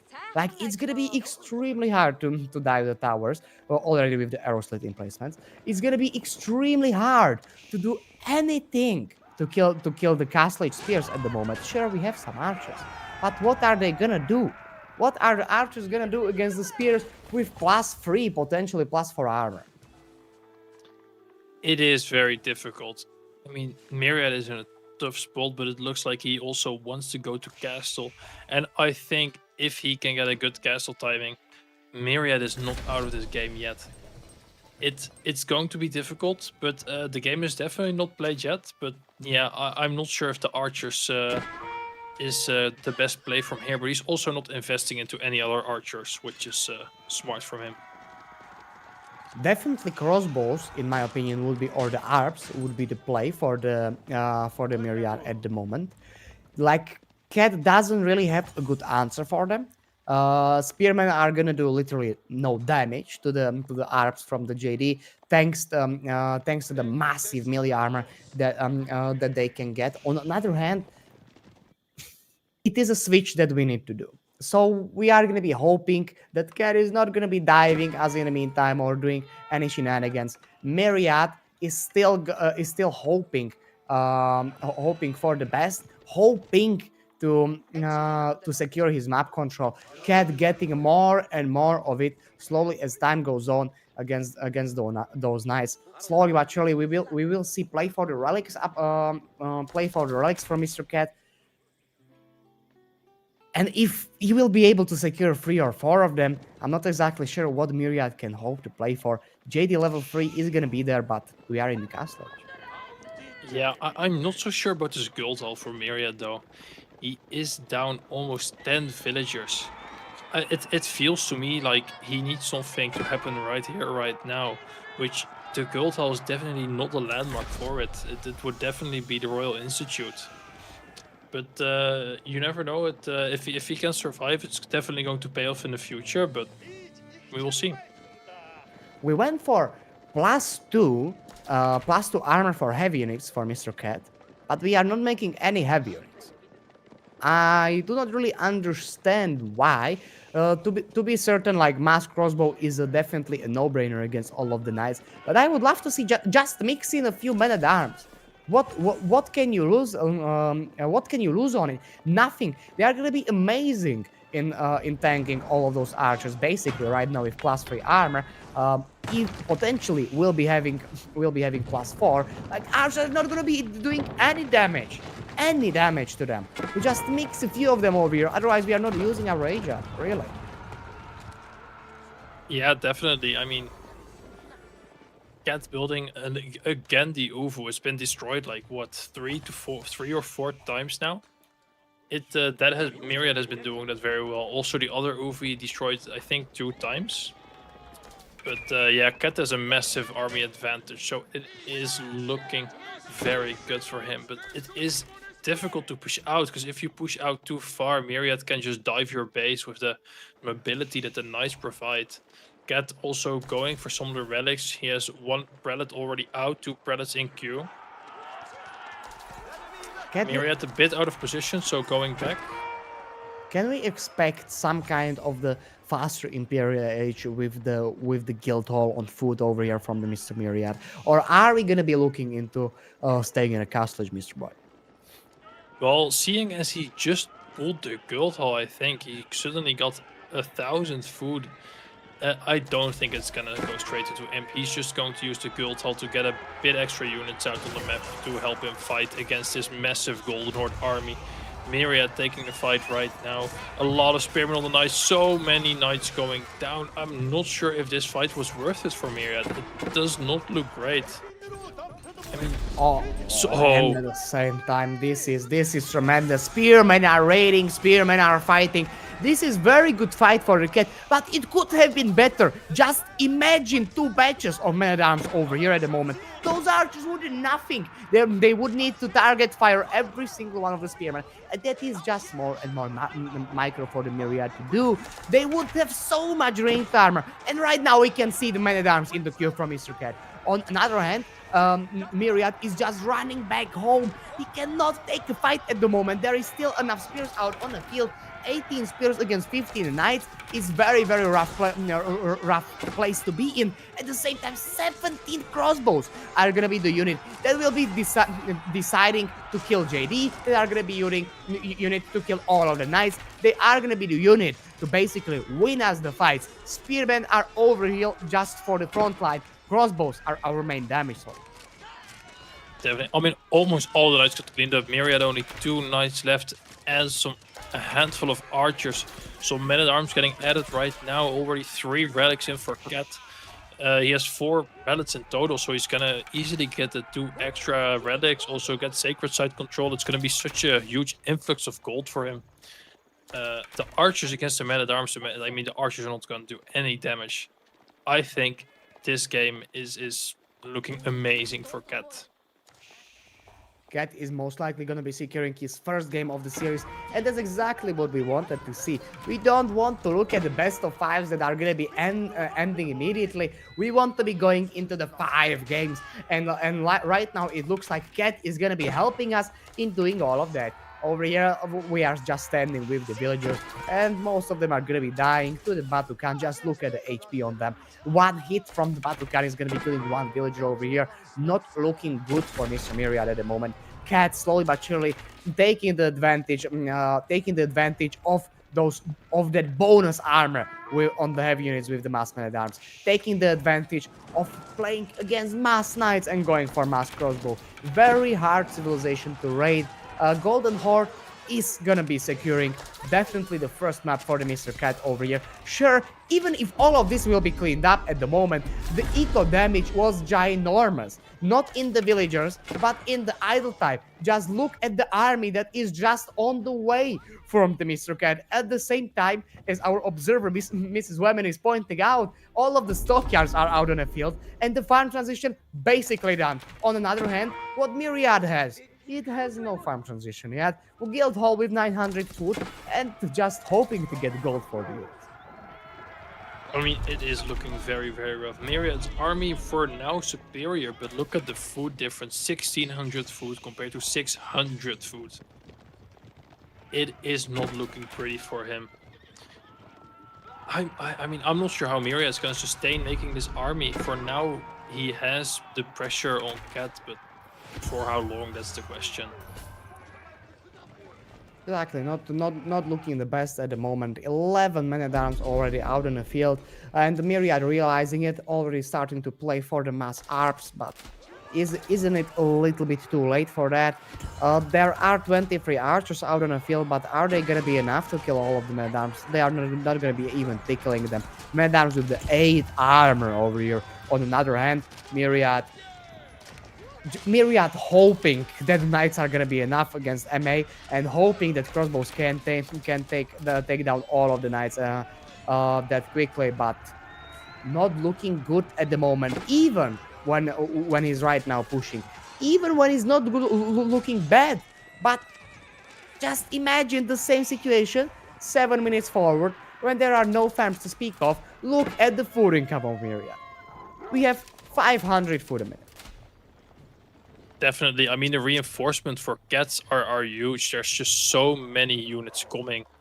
Myriad now moving out onto the berries, which is, I mean, it's gonna take a while for those to be gathered. I don't think that's the food source he really needs to pick back up the pace he needs to win this game. And the crossbowmen This fight is actually destroying the not knights. as bad for the Myriad as I would thought. There is a lot of archers out on the field, and there are some crossbows that will be enough to take down the small numbers of the men-at-arms. Still, there is a 20 villager advantage for the Mr. Cat, and still Myriad is holding really good, hoping for the JD level 4 to change tides of this battle. On another hand, Cat just getting into the free secret sites, getting the relics, doing whatever he wants, and Myriad is even winning the fight, but is it gonna be that? I mean, he's winning the fight, but at what cost? All of the knights are dying, which are very difficult to replace with the food and gold income he has at the moment. I mean, it's just so little compared to what Cat has. It is looking extraordinarily rough. Even with the amazing fight he just took, the army count is almost equal. Army count is almost equal. JD is dead, and we don't have any gold to revive it. On another hand, push is coming through from Myriad. Even though we should be losing these fights on the paper, we are somehow still managing to win them. 13 ARPs out on the field are gonna mean that every single one of these men-at-arms is gonna be dying, even though they have 8 ranged armor. It's just not enough against the ARPs. ARPs too good of a unit against heavy units. On the other hand, some knights are still entering the battlefield, gonna be able to deal tremendously with raiding if we are gonna be able to just push Cat away. Just push him away, buy a little bit of the time, we can start raiding with the knights, and we can start thinking about getting back into the game. Definitely. I mean, the income difference is so big, but yet Myriad's playing so amazing. I mean, that just shows the amount of skill he has. He is pulling back a little bit now. His reinforcements still need to come in. He doesn't want to overcommit and lose all his army because that is detrimental for him here. But he turns around and sees he can take a good fight. Myriad is still taking relatively good fights over here. Like, we thought that this was basically done game for Cat over here, but Myriad is proving us wrong. Even with the 20 villagers advantage, even with such a better military on paper, Myriad is just doing miracles over here. Cat still hoping to stop this snowball, but in my opinion, he would just need to get back a bit, mass the units, and then come back. We are still fighting, but we are sending units one by one, and Myriad is just picking them up. On another hand, we have 3,100 foot in the guild hall. There is a possibility of the fast imp at the moment.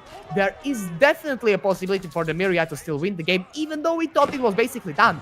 Right now, Myriad is proving us wrong. JD diving in, and there are not enough spears to kill it. There is just a little bit of the crossbow mass, but is it gonna be enough? And at the same time, Myriad pushing yet again, and this fight is very, very long. Something JD loves. Sure, Cat is still spamming. Cat has the superior food. Just look at those food incomes. 2,000 food for Mr. Cat against 750 food for Mr. Myriad. Myriad is trying to do his best, and right now we are going to be seeing Imperial Age. Look at the resources. Red Palace being placed on the secret on the one secret site, still in the hands of Mr. Cat. Gonna be securing the map control on one small gold vein. On another hand, Cat is slowly but surely gonna be massing the units. JD left all of these fights. Like these small fights that we took over here that were tremendous for her. Look at the XP, already half the way towards the Imperial Age. But this is not something that we wanted to see. A lot of the horsemen are going to be diving all of these villagers, not looking good. The Red Palace will not go up, and the cancellation is needed. Red Palace is right now in the queue on the other side of the map on the big gold vein, and Cat is slowly but surely starting to push yet again.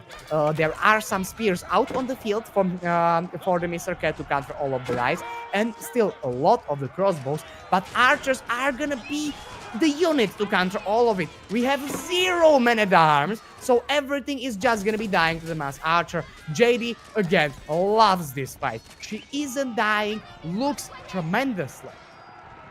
I mean, this is looking so good for Myriad right now. Even though the eco difference is so big, he's gonna go imp, he's gonna upgrade his units, and the knights are gonna get so good. Also, Cat cannot really push into Myriad's TC because the TC will get the crossbow emplacement, which is gonna be huge for defense here. Right now, Myriad is going to be safe and secure under a town center, and Cat will need the answer. What is the answer going to be? Is it going to be his Castle Age or his Imperial Age, or are we going to see more and more units, potentially some traps? You know, JD is going to be trying to run in, and this was a huge attack from her, potentially killing a few units, heavily damaging the other ones. Myriad taking amazing fights yet again. All of the knights are just surviving somehow all of the pushes that are happening. 2,000 foot in the bank from the Myriad. Farm transition is slowly but surely gonna be taking the place, but at the same time, Cat is taking the advantage of it and gonna be raiding the back of the Myriad's base. There are gonna be a lot of villagers just running inside of the town center. This TC can take a really nice care of all of the horsemen thanks to the army placement. But all of the archers are gonna be getting the Imperial Age upgrade, and after that they are gonna be able to kill nearly anything. But remember, these Keshiks have +4 armor. Yeah, and I mean, Myriad should really think about how he wants to supplement his eco, because he is more than 30 eco units behind. He has to think about maybe adding a second TC or even some trade, although that is kind of difficult right now with all the cavalry that Cat currently has. But with Imperial archers, he might be able to just push Cat back into his base and get this game back on track for him. There is still 34 villager difference between the two players, and one guy is raiding while the other one is just defending. Cat still having 66 villagers on the food. Just look at the food income over here. 3,000 food a minute against 180. Not looking the best. Night upgrade is gonna be coming in for the 15 nights. Not looking like the best investment. I would love to see the more knights out on the field rather than the knight upgrade at this point. But all of the archers are going to be dealing with every single spearman and with every single crossbowman at the moment. They are imp archers, but what is going to be killing the Keshiks? They have 8 armor. These archers are just not doing enough damage. Even with all of the imp upgrades, they are not going to be able to deal with the Castle Age army from the Mr. Cat. They are not going to be able to deal to just kill it. The front line from the Mr. Cat is unkillable. Right now, we need ARPs. No ARPs are on the field. Definitely, and I mean, I'm not sure if it is very smart from Cat to fight, because even if the archers do no damage, the DC definitely does damage with that red palace and placement. It does so much damage. I mean, Cat has... That's happening. Exactly as Boy said, the TC is gonna be killing everything, but archers are gonna be able to snipe one by one all of the crossbowmen. And just look at the JD. What's happening, Mr. Boy? I mean, the army from Cat is just too big, it looks like. Even with that emplacement and even with that Imperial upgrades, it's 70 to 20 army. It is not looking good for Myriad, and he calls it. What an amazing game, and Cat is back into it. 2-1 right now for Myriad. Cat just won a game, and it's always good to see him another game. We are going to be seeing another game of this best of 5. Myriad are going to be trying to take down Cat yet again. Very, very interesting game. Myriad nearly came back from it, even though it was looking very bad. And we are going to be checking Katie and Jushi on 4 legs. Mr. Boy, what is the Shushi's plan on the 4 legs? That's a really good question. Now, I have to say I am not the biggest water expert, but Sushi is indeed a very good civ on water, also on hybrid maps. KT, I am not so sure if they are that good, because they do have the very, very, very expensive docks. So we will see how Myriad is going to decide to play that. They have very expensive docks, so it's gonna be a little bit harder to dock drop, or if we decide to go for the enemy pawns and to fight for that. On the other hand, our gold income is gonna be safe and secure with the pilgrims, and the question is gonna be standing. How big of an advantage is Katie gonna be able to get on the water? It has amazing water bonuses. We are gonna see a lot of the villagers just on wood and just spamming as much fishing ships as we can hope for. On the other hand, Cat, standing with that meditation garden and with all of the eco bonuses that he has, with the IOs, will be able to spam the fishing ships as well. I'm not exactly certain how good of a timing push the Cat will have for the Castle Age, but it's definitely gonna be better than the KT's one. Yeah, definitely. I mean, look at it. The Myriad going for the barracks on the Nice Templar to deny the dock of Cat. That's gonna be really interesting to see how that plays out and how many spearmen he's going to invest in. If he will invest on water as well, or if he will just go a fast feudal. Myriad doing an interesting opening for double spear and gonna be trying to deny the dogs, gonna be trying to torch them down. I think that he will definitely succeed over here, because the age up from the Mr. Cat is just gonna be so delayed because of all the fishing ships. On the other hand, we are not even mining gold yet. I would love to see one spearman camping the gold vein just to make it a little bit harder for the Cat to age up. Yeah, definitely. I mean, 6 spearmen being invested from Myriad and Cat building a barracks as well. This is gonna be a spectacle. Cat is gonna pump out the spearmen so fast because of that supervision. So the question is Myriad gonna get it down in time, or is Cat gonna get enough spearmen to defend his dock? Cat is good. Cat is going for his own spearman just to defend it.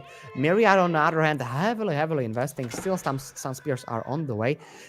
We have 3 fishing ships already out on the field. Cat realizing that I cannot hope to go for the age up. Sure, I have taxes, so eventually I would be able to do it even without going on a gold. But that's not something that you want to do. On the other hand, this is 4 spears against 3, not a fight that you want to be taking, and more are on the way. 8 spears out on the field for Mr. Myriad against 5 for Mr. Cat.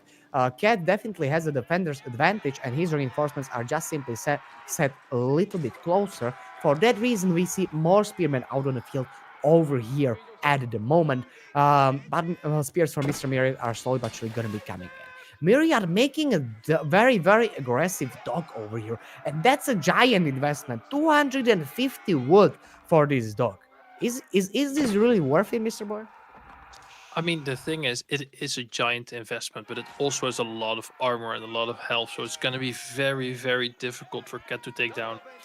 Even if Cat wins in the spearman department, it's gonna take a really long time for this dog to go down, which means maybe Myriad can get up a fishing ship before after he ages up before the dog gets taken down, which would be used for him to get control of this water. Just look at that dog. It has 500 more HP than the normal one. We are investing in some of the spears, and the age up from Mr. Myriad is gonna be relatively quickly thanks to him aging up inside the town center. 11 spears already out on the field from the Mr. Cat, only 10 from the Mr. Boy. This dog is slowly but surely going down, but the question is still standing. Will Myriad try to defend it with his 10 spears against 13, or are we just gonna go for the age up? We are just going for the age up. We are gonna be taking the fight, but it's not gonna be looking well. A lot of the very heavily damaged spearmen from Mr. Myriad are out on the field at the moment, and we are gonna be aging. We are gonna be aging up, ladies and gentlemen, with the trolling Axeman. This is gonna be the unit that will destroy dogs so quickly. They are gonna be annihilated. Dogs are not gonna be able to stand for a long time, but it is very expensive unit at the same time. They are doing very well against all of the spears. They are doing very well against buildings, but the soon as Jushi Legacy will go for like 2 or 3 Jukonu, they are gonna get obliterated. Did the board just take out a spearman that was or was it the spearman that took out the spearman? I didn't really catch it, but it would be really funny if it was the boar, seeing as the boar was aggroed on the spearman. And so many low health spearmen from Myriad. And they are aging up at the same time. 7 fills on the age of her Cat. So Cat is going to be right behind Myriad. I mean, I really do not like Myriad's position in this game. Less spearmen. Yes. That's extremely fast age up with the 7 and on the meditation garden. Remember, they are building it a little bit faster. And look at the spearman difference, 7 against 13. And exactly as Boy pointed out, just look at those health bars. Half of them is nearly dead. We are rushing the outpost, but that outpost will not go up in time. All of the spearmen are just coming in, not looking good for the Mr. Myriad right now. And what is going to be the play for Mr. Cat after this is going to be done, Mr. Boy? Are we going to be going for more docks, or are we just going to be going on land?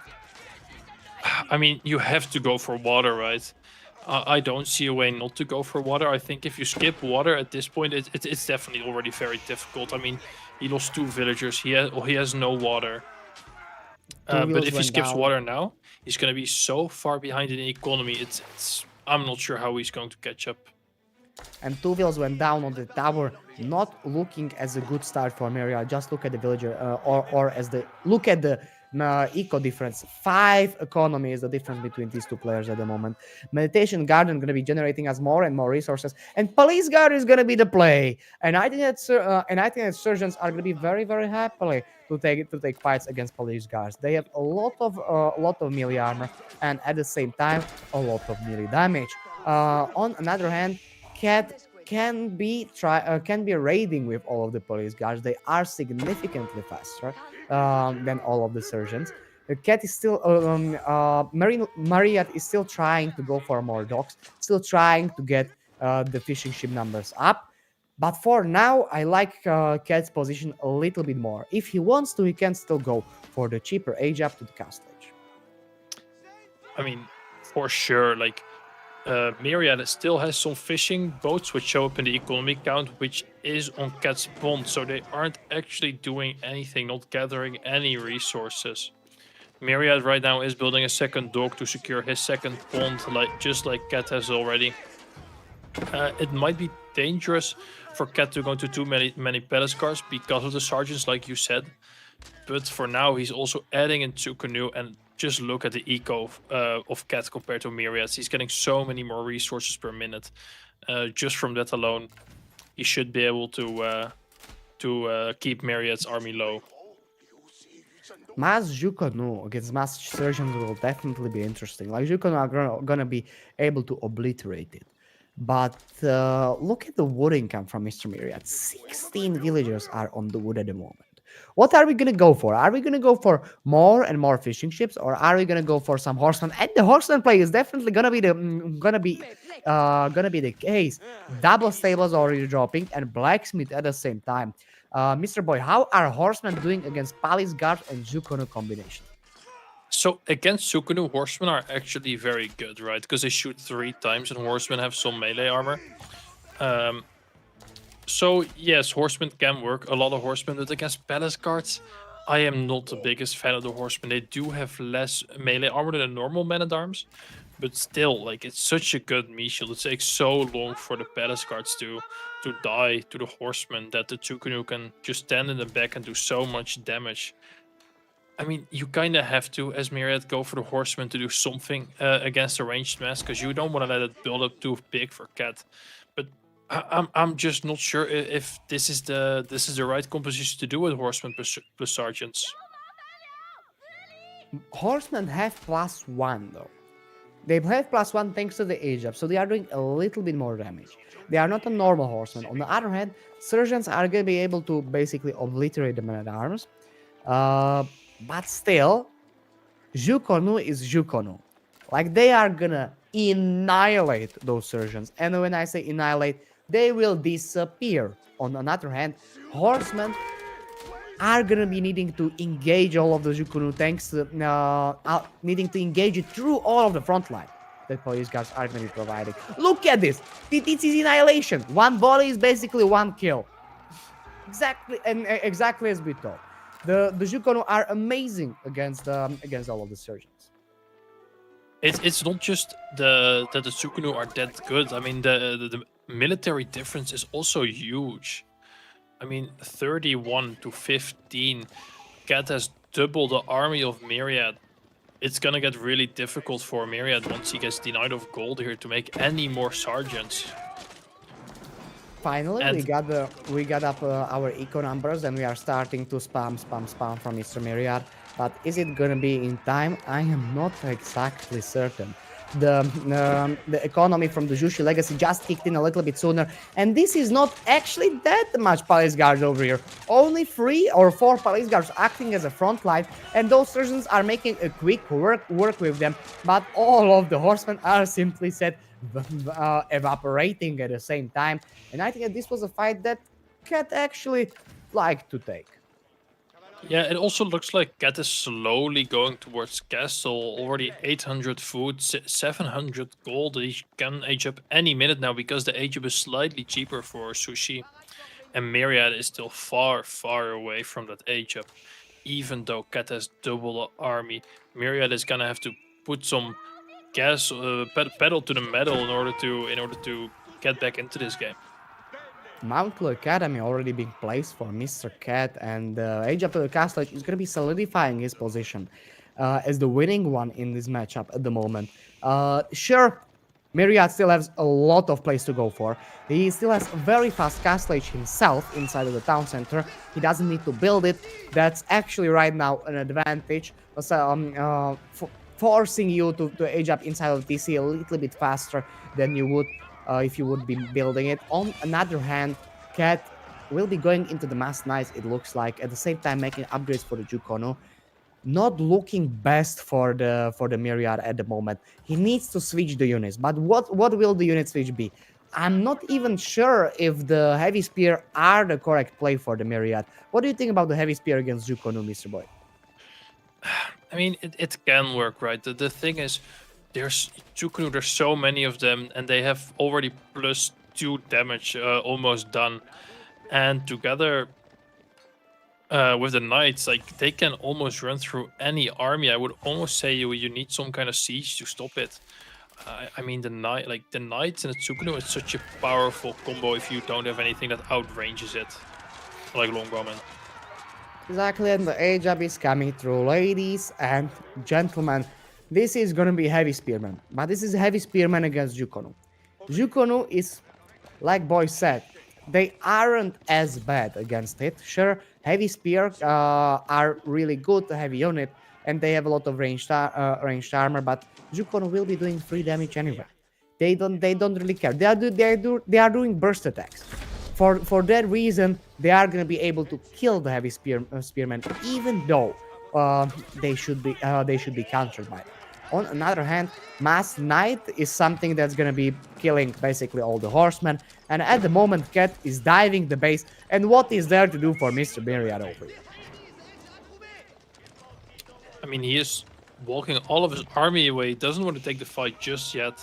Still a lot of villagers in the woodline that are in danger of dying. Which it's gonna be bad if more villagers die. Cat's already up 8 economy, so he really doesn't want to lose any extra villagers here. Sergeant's kiting away, but slowly getting wiggled away on by the Tsukunu and dying. Scout goes down, so no more vision for Myriad, but it is in his base, so it's not that important. But oh, the Sergeants, this is not looking great. This is not looking like the fight that he really wanted to take. Look at the Sergeants, they are disappearing against all of the Jukonu over here. But at the same time, front line from Mr. Cat is nowhere near to be seen. There is only one lonely knight, and the Templar brothers are slowly gonna be coming out on the field from Mr. Myriad. Gonna be able to push off the Jukonu. Some heavy spearmen are on the field. Only one lonely heavy spearman to counter all of the knights from Mr. Cat. There is only one knight, so it's gonna be fine. On the other hand, Surgeons somehow survived all of the push, or somehow survived the whole push from Mr. Cat. And right now are gonna be counter pushing. But look at the military numbers. We are counter pushing into triple the military at the moment. Yeah, Cat adding in some crossbowmen against the heavy spearmen against the knights. There's not that many sergeants left.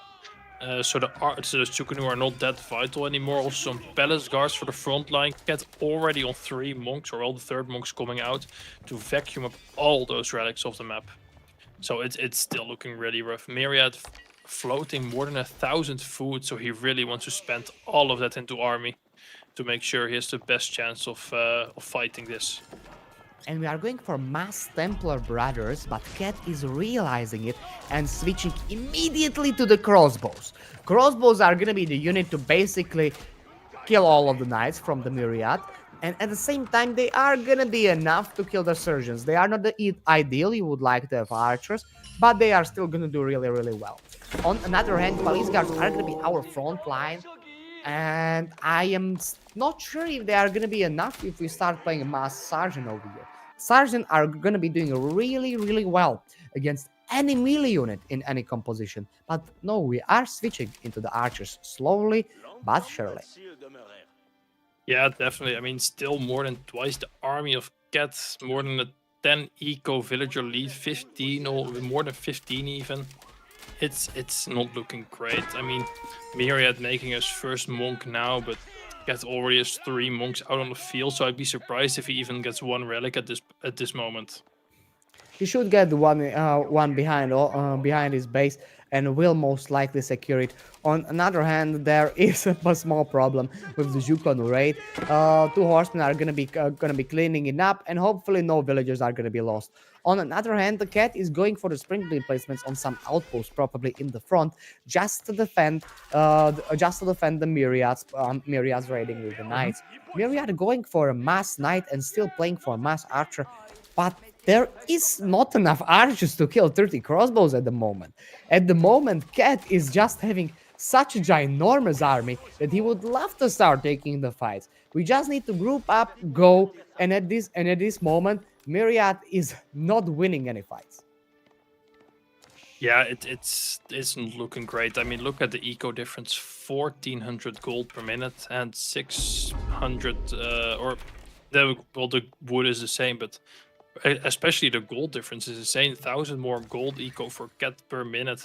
That's gonna add up to so many more crossbowmen than any units Myriad can produce. Cat loves his position at the moment. We are seeing some horticulture upgrade. At the same time, I would love to see some wood upgrades and some gold upgrades, and some gold upgrades as well. On another hand, the army advantage is definitely there. The movement speed is there for the Myriad, so he can try to just raid and kill everything. But if he's gonna do that, what will Cat respond with? Just diving the base and killing everything. Myriad doesn't really have that many defenses at home. For that reason, it's really hard to just go away and try to raid. At the same time, Cat is walling all of his base, so securing it before he will do that. He needs to make sure that we are not going to be getting raided with all of the knights while I'm going to be killing you. We cannot be trading bases over here. I don't really like to do that. And right as Myriad is about to go to the stone, the entirety of Cat's army arrives. That's a very bad, very unfortunate timing, I would call it. And a big fight is gonna be happening. The archer's trying to snipe all the crossbowmen, but is it gonna be enough? It doesn't look like it. No stone is gonna be gathered for any keeper at this moment. There is still a lot of knights out on the field that can deal with all of the police guards, but 41 crossbows are gonna be making a quick work with them. Sure, we have 21 archers, and those crossbow numbers are slowly but surely going down. But is it gonna be enough? On the other hand, 50 villagers or 50 eco units are on the foot for the Mr. Cat over here. Imperial Age is basically 1 minute away if we want to go for it. For now, we are just spamming mass units, and everything is dying from his Myriad. Double the military advantage. Still a lot of reinforcements coming home from the base of the Mr. Cat. We are still making some blacksmith upgrades. On the other hand, Myriad doing farm transition in the front of his base where the fight is happening. Probably not the best idea, but where else he can make it? There are some villagers on the gold vein over here. Every single gold vein on the same side of the map for the Mr. Myriad, and not looking good for him. This is gonna be GG, and Cat is gonna be taking the game and equalizing the series to 2-2.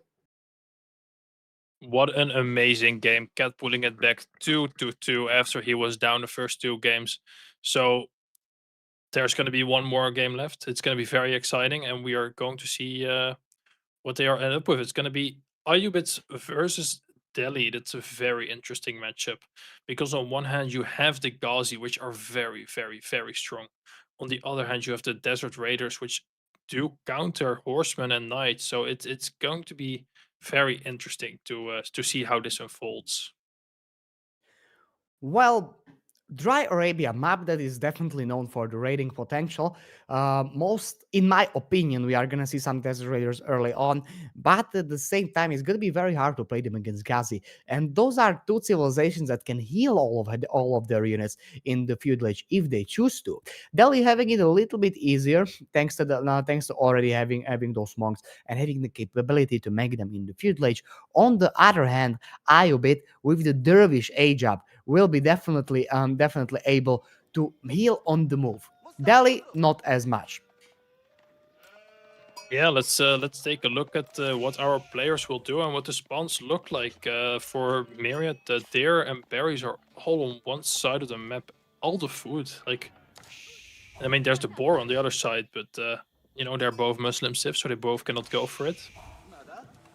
So that's quite interesting. That's going to be very important to contest that area of the map at least, because if Cat can manage to deny that, it's going to be a very rough game for Myriad.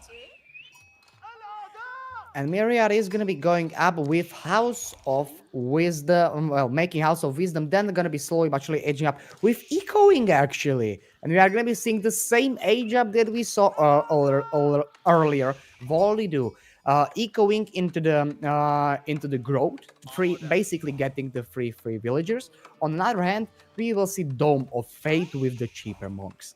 The question is gonna be, are the free villagers that good to go for it early on, Mr. Boy? Wouldn't you like to have monks? Wouldn't you like to have the healing potential for your army? It's a very good question. I mean, it all depends on what Myriad's plan is, right?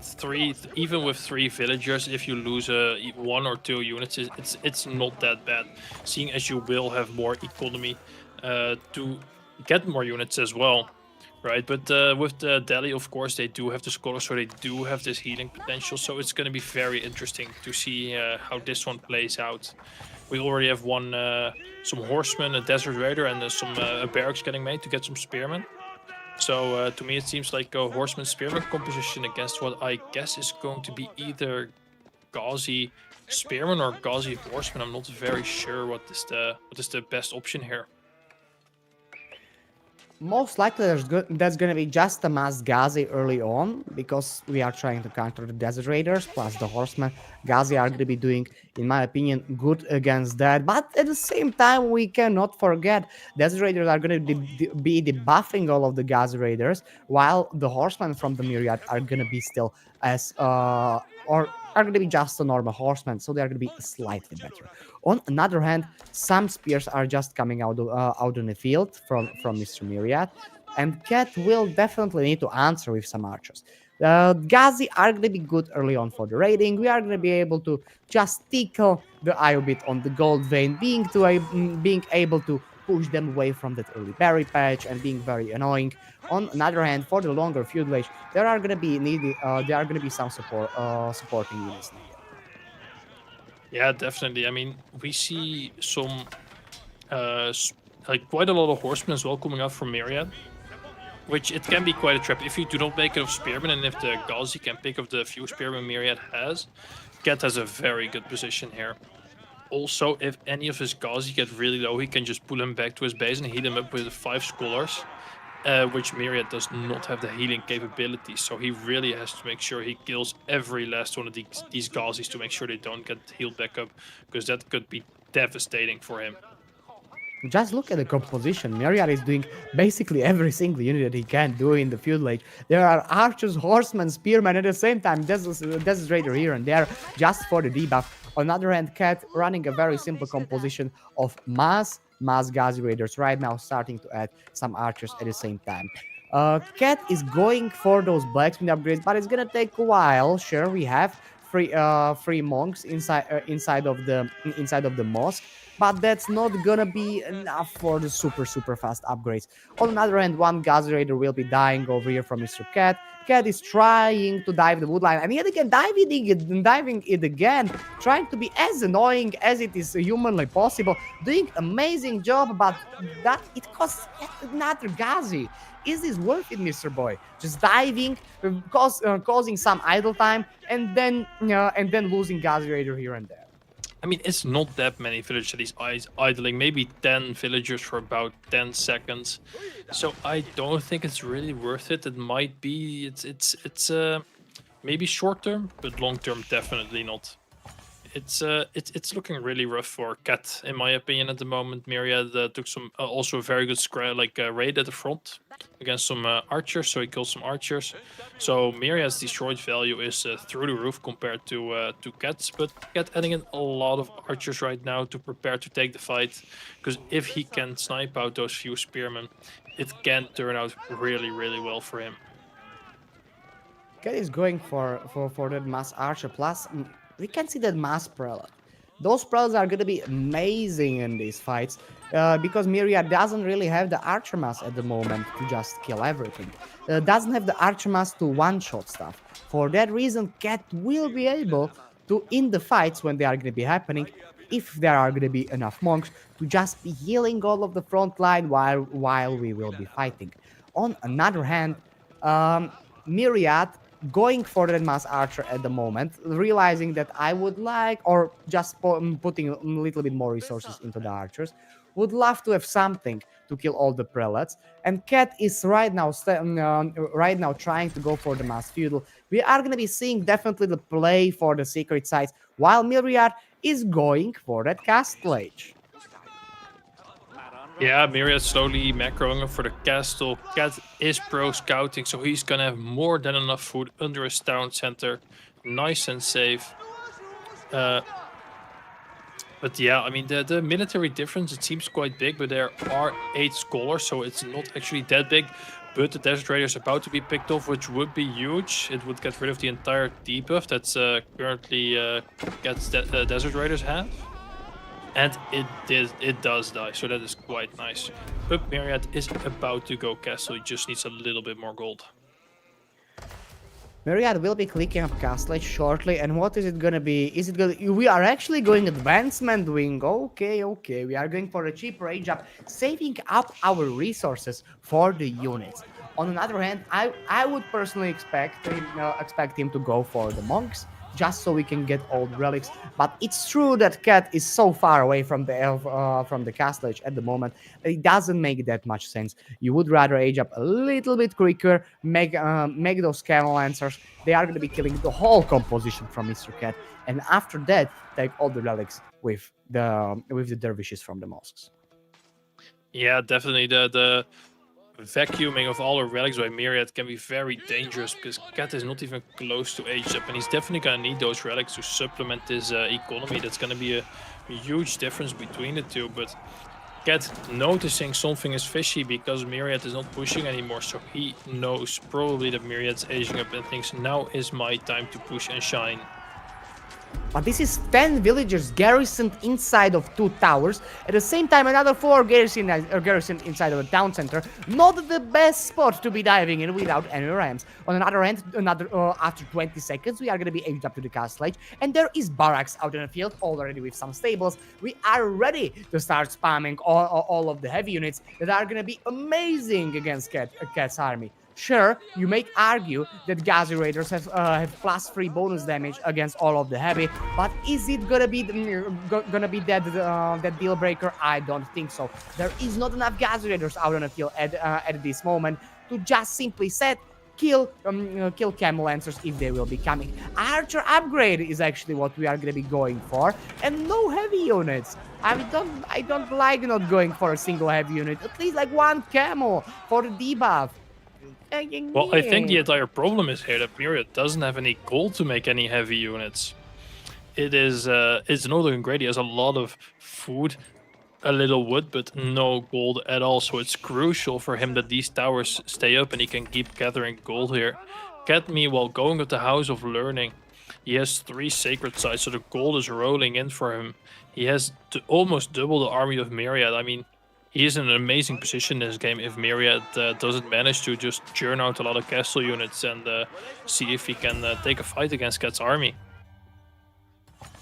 Cat definitely tried to play for the feudal age. At the moment, he's slowly but surely going back home because we can see the age up of the House of Learning in the meantime in his base. Myriad gonna be trying to start pushing, decap all of the secret sites. This is a lot of gold for Mr. Cat that we really don't want to give him. On the other hand, probably play for the relics is very, very needed, but no dervishes are out on the field yet. I'm not even sure if we have a mosque in the base of Mr. Myriad, but at the same time, while all of this is happening, while we are decapping all of the sites, the Cat is being pushed inside of his base. He needs to be chilling under the town center until the upgrades are gonna come in, or the first Elephanto.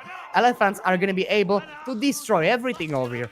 Only problem that they will have is the movement speed. Right now, they will need to stay home, and it's gonna be extremely hard for them to push. Yeah, definitely. I mean, no dervish out for Myriad to get any relics is dangerous because Cat has 11 monks with 4 more in queue, which means if he wants to, he can vacuum up these relics so quickly. And with an elephant, it's going to be so difficult to push with these desert lancers because the elephants just destroy it so badly.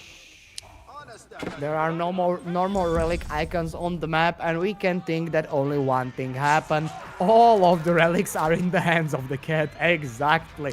Every single one of them is going to be going to his base. That's going to be 10 villagers on gold still the rest of the game. On the other hand, we are starting to push with the Elephanto, and he's going to be able to do a lot of damage to all of these camel lancers, even though he's going to be getting a big debuff of -20%. But the bonus damage is going to be still sitting over there, And the question is gonna be standing. Why isn't Myriad just trying to raid with some of the units? Why are we playing with a big blob? We cannot win with a big blob against Delhi, in my opinion.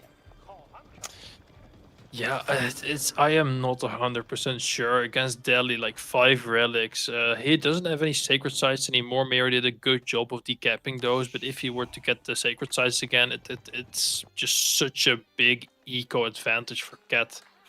He is not getting any House of Wisdom tech. It seems like he forgot. Can happen. Happens to me all the time.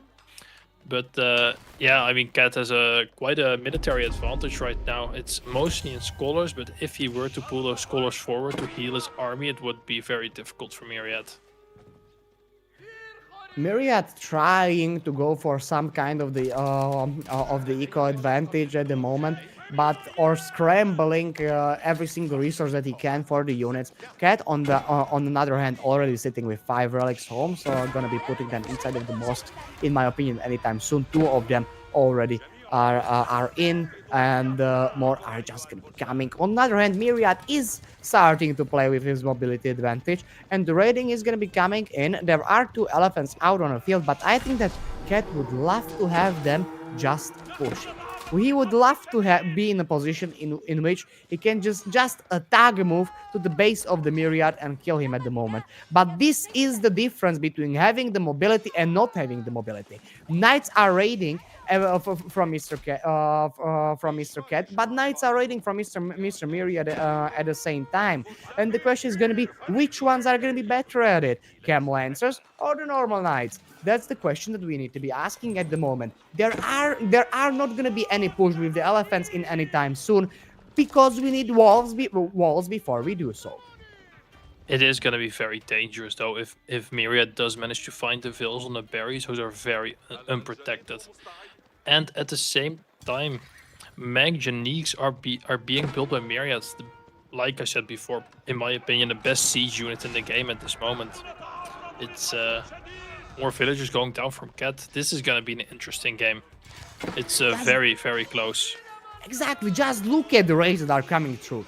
Cat has way superior army at the moment. We see mass archer plus elephant, mass monk, some gazis, some crossbows. Way better army than Myriad has without manganiques. We're starting to get manganiques in. When the manganiques are gonna come in, then it's a different story. But they are not yet incomplete. On the other hand, Myriad has the mobility advantage. He can do whatever the hell he wants. He can be raiding, he can be killing walls, killing villagers, securing the secret sites, not letting them to go into Delhi's hand, and not letting them get more and more eco from it. That's why right now I think that Myriad is in a slightly better position. Yeah, I mean, all these raids from Myriad with the Desert Lancers, it's so good. Slowly but surely they are getting wiggled down though. Meanwhile, Myriad making some horsemen to counter probably the big archer mass of Cat, and also making crossbowmen behind it, which crossbowmen and horsemen are a very, very strong combo, especially against something like crossbowmen archers, which Cat is preparing. 15 monks already out on the field.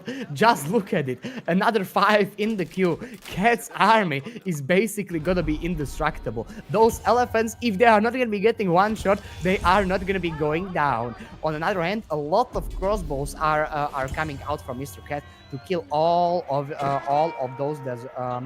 those camel lancers. Some manganiques are out on the field, but I don't think that's enough of them. 2 elephants should be able to just completely annihilate it. At the same time, soon enough, elephants are going to be getting the movement speed upgrade. When that's going to happen, these guys are going to be running very, very fast. I'm not sure if these archers are going to be able to even outrun them. We are starting to take the fight, and this is very nice shots with the manganiques. That's how we are starting it. There are no monks over here, so that's very good right now. Myriad wants to be taking fight without any monks. If monks would be here, Cat would be very, very happy to take it, but they aren't. We need to pull them out. At the same time, we are raiding in the back, killing every single villager. We are going to be starting to take a fight. There is still a lot of cam lancers out on the field and a lot of cavalry. Those elephants would do a quick job against them. We need to make sure to not we need to make sure to not try to directly engage into the Elephantos. And Mr. Boy, what do you think? How is this fight gonna unfold?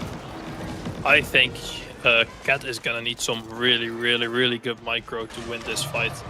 These manganiques are so deadly, just slowly killing all of these archers, but the Ghazi from the back killing the manganiques, oh, this is turning the entire narrative of the fight around. This is crazy. I mean, all of the archers from Cat can now just have free reign on all Myriad's army. The manganiques no longer there to pose a threat. The scholars healing up all the archers and crossbows. I mean, this is such a bad fight for Myriad. It turned from such a good fight to such a bad fight for him.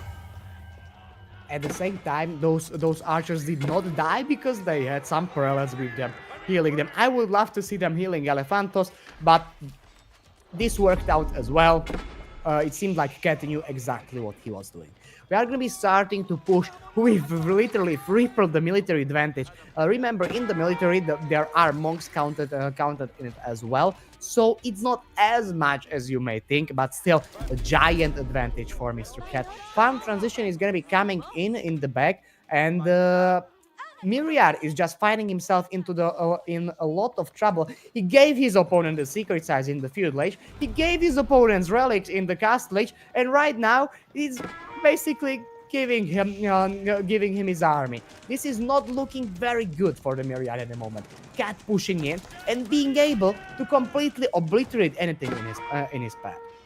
Yeah, what is even crazier is if you look at the amount of villagers. Well, Myriad has 15 vills on gold, and he was just getting 300 gold per minute. And Cat has 0 villagers on gold and almost getting 600 gold per minute. I mean, the passive resources he is generating is crazy at this moment in time.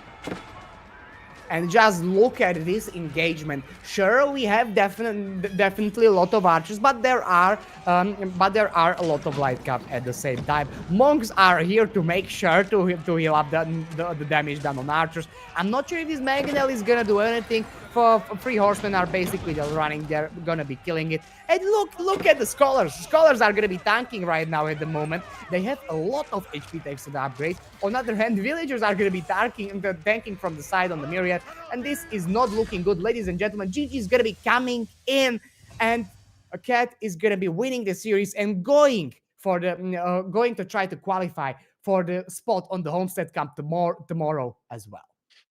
This has been a crazy, crazy series.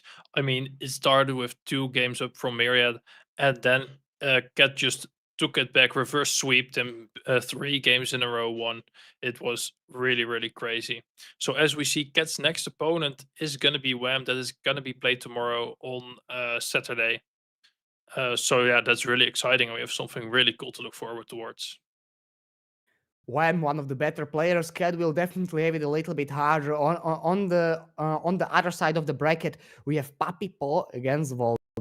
Yet again, very skilled player. Papi Paw is gonna be fighting against Voldy. Voldy showed us really good games against Corvinus today, but will his performance be enough to bring down the mighty Papi Paw as well? On another hand, we will be seeing Demo against Numedan, one that's gonna be rather closer at the same time, and MSN against Kiljardi is going to be tomorrow on the agenda as well. 17-year-old kid from Denmark is going to be trying to qualify for the Homestead Cup.